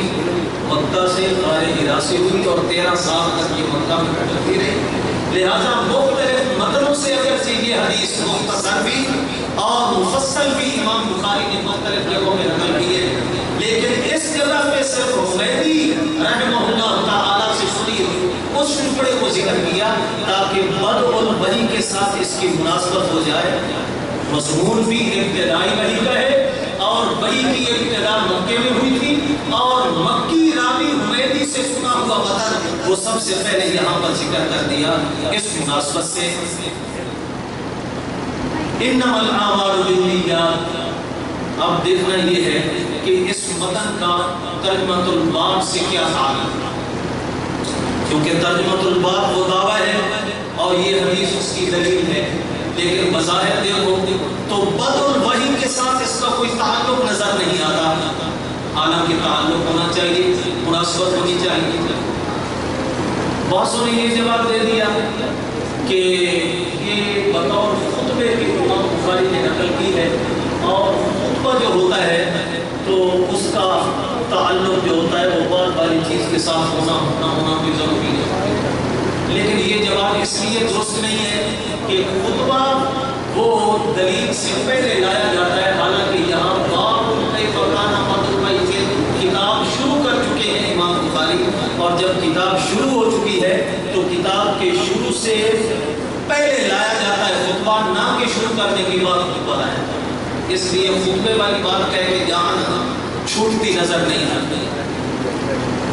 دوسری بات اس سے ذرا بہتر ہے وہ یہ کہ امام بخاری اس کو اس لیے پہلے نمبر پہ لائے ہیں تاکہ ہم سب پڑھنے پڑھانے سننے سنانے والے اپنی نیتوں کی اصلاح کریں۔ جیسے صاحب مشکات نے بھی اپنی کتاب کو اسی حدیث سے نقل کیا شروع کیا، اور موطا امام محمد میں بھی یہ مقدم ہے، اور اسی طریقہ سے بیہقی شریف کے اندر بھی متعدد محدثین نے اس کو اپنی کتابوں کے شروع میں صدارت میں ذکر کیا تاکہ پڑھنے والا بھی پڑھانے والا بھی دونوں اور سننے سنانے والے سب کے سب وہ اپنی نیتوں کی اصلاح کر لیں، کیونکہ نیت کی اصلاح کسی بھی عمل کے لیے بہت ضروری ہے۔ انما الاعمال بالنیات، اللہ کے رسول صلی اللہ علیہ وسلم نے فرمایا تمام اعمال کا مدار انسان کی نیت ہے۔ نیت درست ہوگی تو عمل انسان کا قابل اعتبار ہوگا، اور اگر نیت قوی ہو گئی، نیت مضموم ہو گئی، انسان کا سارا عمل غیر مقبول ہوگا۔ رسول اللہ صلی اللہ علیہ وسلم نے ایک جملہ کیوں نقل کیا یا کس کے نتیجے میں نقل کیا؟ قرآن مقدس میں بہت ساری آیات ایسی ہیں جو آیات اس مضمون پہ دلالت کرتی ہیں۔ مثال کے طور پر ایک جگہ پہ قرآن نے کہا من کان یرید الحیات الدنیا وزینتها نوفی الیہم اعمالهم فیہا وہم فیہا لا یبخسون، جو دنیا کی زیب و زینت کا ارادہ اور نیت رکھتا ہو بس ہم دنیا ہی کے اندر اس کے اعمال کا بدلہ اس کو دے دیتے ہیں، لیکن آخرت میں آئے گا لیس لہم فی الآخرۃ الا النار وحبط ما صنعوا فیہا وما ما کانوا یعملون، سب کچھ حبط اور برباد ہو۔ نیت چونکہ خراب تھی سارا برباد ہو۔ اسی طرح ایک مقام پہ فرمایا من کان یرید حرث الدنیا نؤتہ منہا ومن کان یرید الآخرۃ نؤتہ منہا، جو دنیا کا ارادہ رکھتا ہے ہم اس کو دنیا دے دیتے ہیں، اور جو آخرت کا ارادہ رکھتا ہے آخرت کا ارادہ اس کا معتبر ہوگا، لیکن دنیا کا ارادہ کرنے والوں کے لیے ما لہم فی الآخرۃ من نصیب، آخرت کے اندر ان کو کوئی حصہ اجر و ثواب کا نہیں ملے گا۔ تیسری آیت میں فرمایا من کان یرید العاجلۃ عجلنا لہ فیہا ما نشاء، جو دنیا کی زیب و زینت اور دنیا کی زندگی میں ٹھاڑ باڑ کا ارادہ رکھتے ہیں، نماز اس لیے پڑھے لوگ مجھے نمازی کہیں، صدقہ اس لیے کرے کہ لوگ مجھے بہت سخی کہیں، اور واعظ و نصیحت اس لیے کہیں لوگ مجھے بڑا علامہ صاحب کہیں، تو یہ سارے کے سارے نیت کے فطور کی وجہ سے کیا ہوگا؟ عجلنا لہ فیہا ما نشاء، جو کچھ ہم چاہیں گے تھوڑا بہت اس کو دے دیں گے۔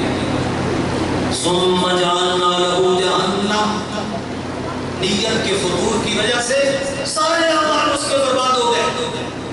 ثم جعلنا لہ جہنم یصلاها مسموما مدحورا ومن اراد الآخرہ، لیکن جس نے اپنی نیت کی اصلاح کر لی، اپنے ہر عمل کو پرکھا، اور علماء نے لکھا ہے کہ اپنے عمل کو 3 بار انسان کو پرکھنا چاہیے، کرنے سے پہلے بھی انسان اس کا محاسبہ کرے اپنے نفس کا، یا اللہ میں کسی کو دکھلانے کے لیے نہیں کر رہا، کسی سے تعریفی سرٹیفکیٹ لینے کے لیے نہیں کر رہا، اللہ میں تجھے راضی کرنے کے لیے سب کچھ کر رہا ہوں۔ پھر جس وقت انسان عمل کر رہا بالفعل اس عمل کے اندر مشغول ہو چکا ہے، اس وقت پھر ایک دفعہ اپنے عمل کا محاسبہ کرے، کہیں شیطان نے آ کر میرے عمل کو خراب تو نہیں کرنا شروع کر دیا، کہیں میری نیت کو غلط تو نہیں بنا دیا۔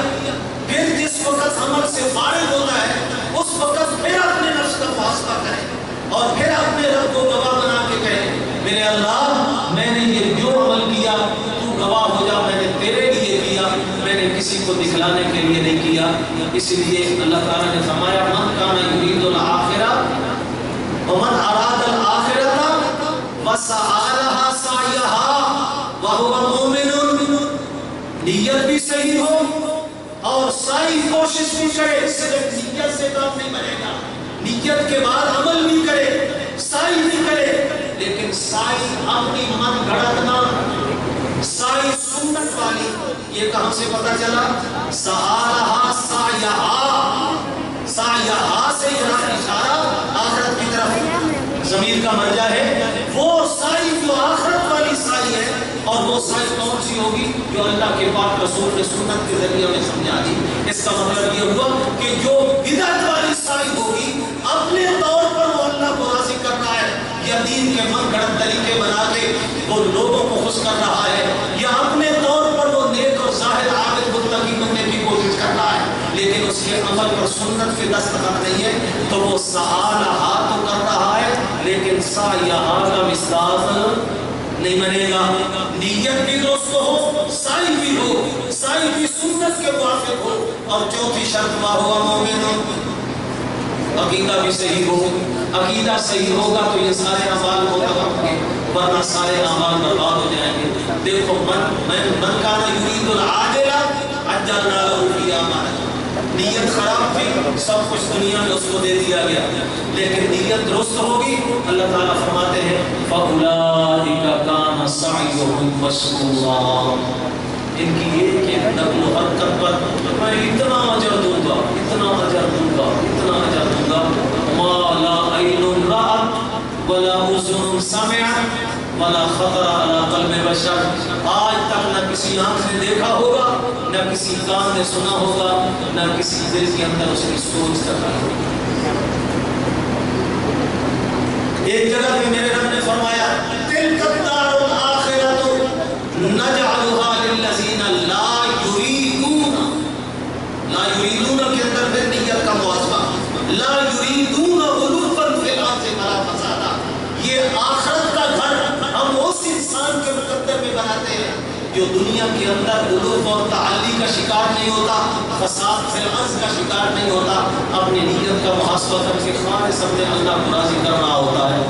ان ساری آیات سے اللہ کے پاک رسول نے ایک اصول وضع کیا، ایک ضابطہ اور قانون بنایا، اور اس قانون کو ان لفظوں کے اندر بیان کر کے ہمارے سامنے رکھ دیا. لوگوں انما الاعمال بالنیات، سارے اعمال کا مدار نیت پہ ہوتا ہے. انما لامرئ ما نویٰ، اور بندہ وہی کچھ کرے گا، اس کو ملے گا جو کچھ جس کی اس نے نیت کی.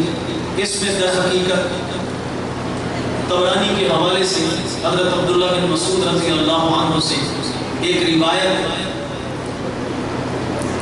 جس کو ذکر کر کے میں اپنی بات کو ختم کروں گا، کافی دیر ہو چکی. ایک صحابی تھے، مکے میں تھے، اور مدینہ میں ایک عورت کو انہوں نے نکاح کا پیغام دیا. اس عورت نے جواب میں کہا کہ تو مکہ میں ہے، میں مدینے میں ہوں، تو دارالحرب میں ہے، میں دارالاسلام میں ہوں، تو کیسے نکاح ہوگا؟ نکاح کے لیے اتحاد دارین، اتحاد مکان ضروری ہے. تو لہٰذا اگر کوئی ہجرت کر کے مدینے میں آیا تو پھر نکاح ہو سکتا ہے. وہ ہجرت کر کے نکاح کے ارادے سے مدینہ میں چلا گیا. چلتے چلتے کسی نے بات بھی حضور صلی اللہ علیہ وسلم تک پہنچا دی کہ فلاں آدمی جی نکاح کے ارادے سے وہ مدینہ کی طرف ہجرت. تو نبی علیہ السلام نے، کیونکہ آپ کا معمول یہ نہیں ہوتا تھا کہ اس آدمی کو نشاندہی کر کے پورے ماحول کے اندر اس کو شرمسار ہے. حضور صلی اللہ علیہ وسلم کا معمول تھا جب کسی کے بارے میں کوئی غلط بات کان تک پہنچی ہے تو فرماتے ما بالو رجل ما بالو اقوام، یار لوگوں کو کیا ہو گیا، ایسے نہیں کرنا چاہیے تھا. آگے وہ بات بھی ذکر کر دیں تاکہ اس کی نشاندہی بھی نہ ہو اور اس کو پتہ بھی چل جائے اپنی غلطی کی اصلاح بھی کر لے. ما بالو رجل ما بالو قوم ما بالو رجال ما بالو اقوام. اللہ کے رسول نے بھی اس کی نشاندہی نہیں کی، بلکہ سب کو مجبوری طور پر یہ خطاب کر کے فرمایا انما الاعمال بالنیات. لوگوں تمام اعمال کا مدار نیت پہ ہوتا ہے. انما لامرئ ما نویٰ، اور بندے کو وہی کچھ ملے گا اس لیے اس نے نیت کی. یہاں حدیث مختصر ہے, مکمل حدیث میں یہ ٹکڑا ہے, فمن کانت ہجرتہ الی اللہ ورسولہ فہجرتہ الی اللہ ورسولہ. جس نے تو ہجرت کرتے ہوئے نیت درست کر لی اللہ اور اس کے رسول کو راضی کرنے کے لیے, اس کی ہجرت معتبر ہوگی, اس کو ہجرت پر ثواب ملے گا. ومن کانت ہجرتہ الی دنیا یصیبھا او الی امرأۃ ینکحھا فہجرتہ الی ما ہاجر الیہ. اور اگر کسی نے ہجرت کی ہے دنیا کمانے کے لیے, یا کسی نے ہجرت کی ہے کسی عورت سے شادی کرنے کے لیے, تو فہجرتہ الی ما ہاجر الیہ, بس اس کی ہجرت اسی طرف ہوگی, اللہ اس کے رسول کی طرف سے کوئی اس کو اجر و ثواب دیں گے. اب اسی وجہ سے اس آدمی کا لقب پڑ گیا مہاجر ام قیس. کیا کہا گیا اس کو؟ ام قیس اس عورت کا نام تھا جس عورت سے نکاح کرنے کے لیے اس نے ہجرت کی. لیکن اللہ کو اپنے نبی کے یار بڑے ہی پسند, اپنے نبی کے یار بڑے ہی پسند ہے. آج تک کوئی محدث ناقد مؤرخ بھی اس بندے کے نام کا پتہ نہیں چلا سکا کہ وہ کون سا. مہاجر ام قیس کے لقب سے تو مشہور ہو گیا, لیکن اللہ نے ایسا پردہ ڈالا, ایسا پردہ ڈالا. اللہ تعالیٰ فرماتے ہیں میں اپنے نبی کے یاروں کی کوتاہی کے اوپر پردہ ڈالتا ہوں. تم کون ہوتے ہو ان کے ایمان کے اندر تنقید کرنے والے, ان کے ایمان میں کیڑے نکالنے والے؟ نہ, بلکہ میرے نبی نے فرما دیا تھا بدریوں کے بارے میں, اعملوا ما شئتم قد غفرت لکم, جو مرضی آئے اللہ کا اعلان ہے کرتے رہو, میں اللہ تم سے ہوں. اللہ میرے ان الفاظ کو قبول فرمائے, اللہ آپ کو یہ عمل کی توفیق عطا فرمائے اور مجھے بھی عمل کی توفیق. سبحان ربک رب العزت عما یصفون, سلام علی المرسلین, الحمد للہ.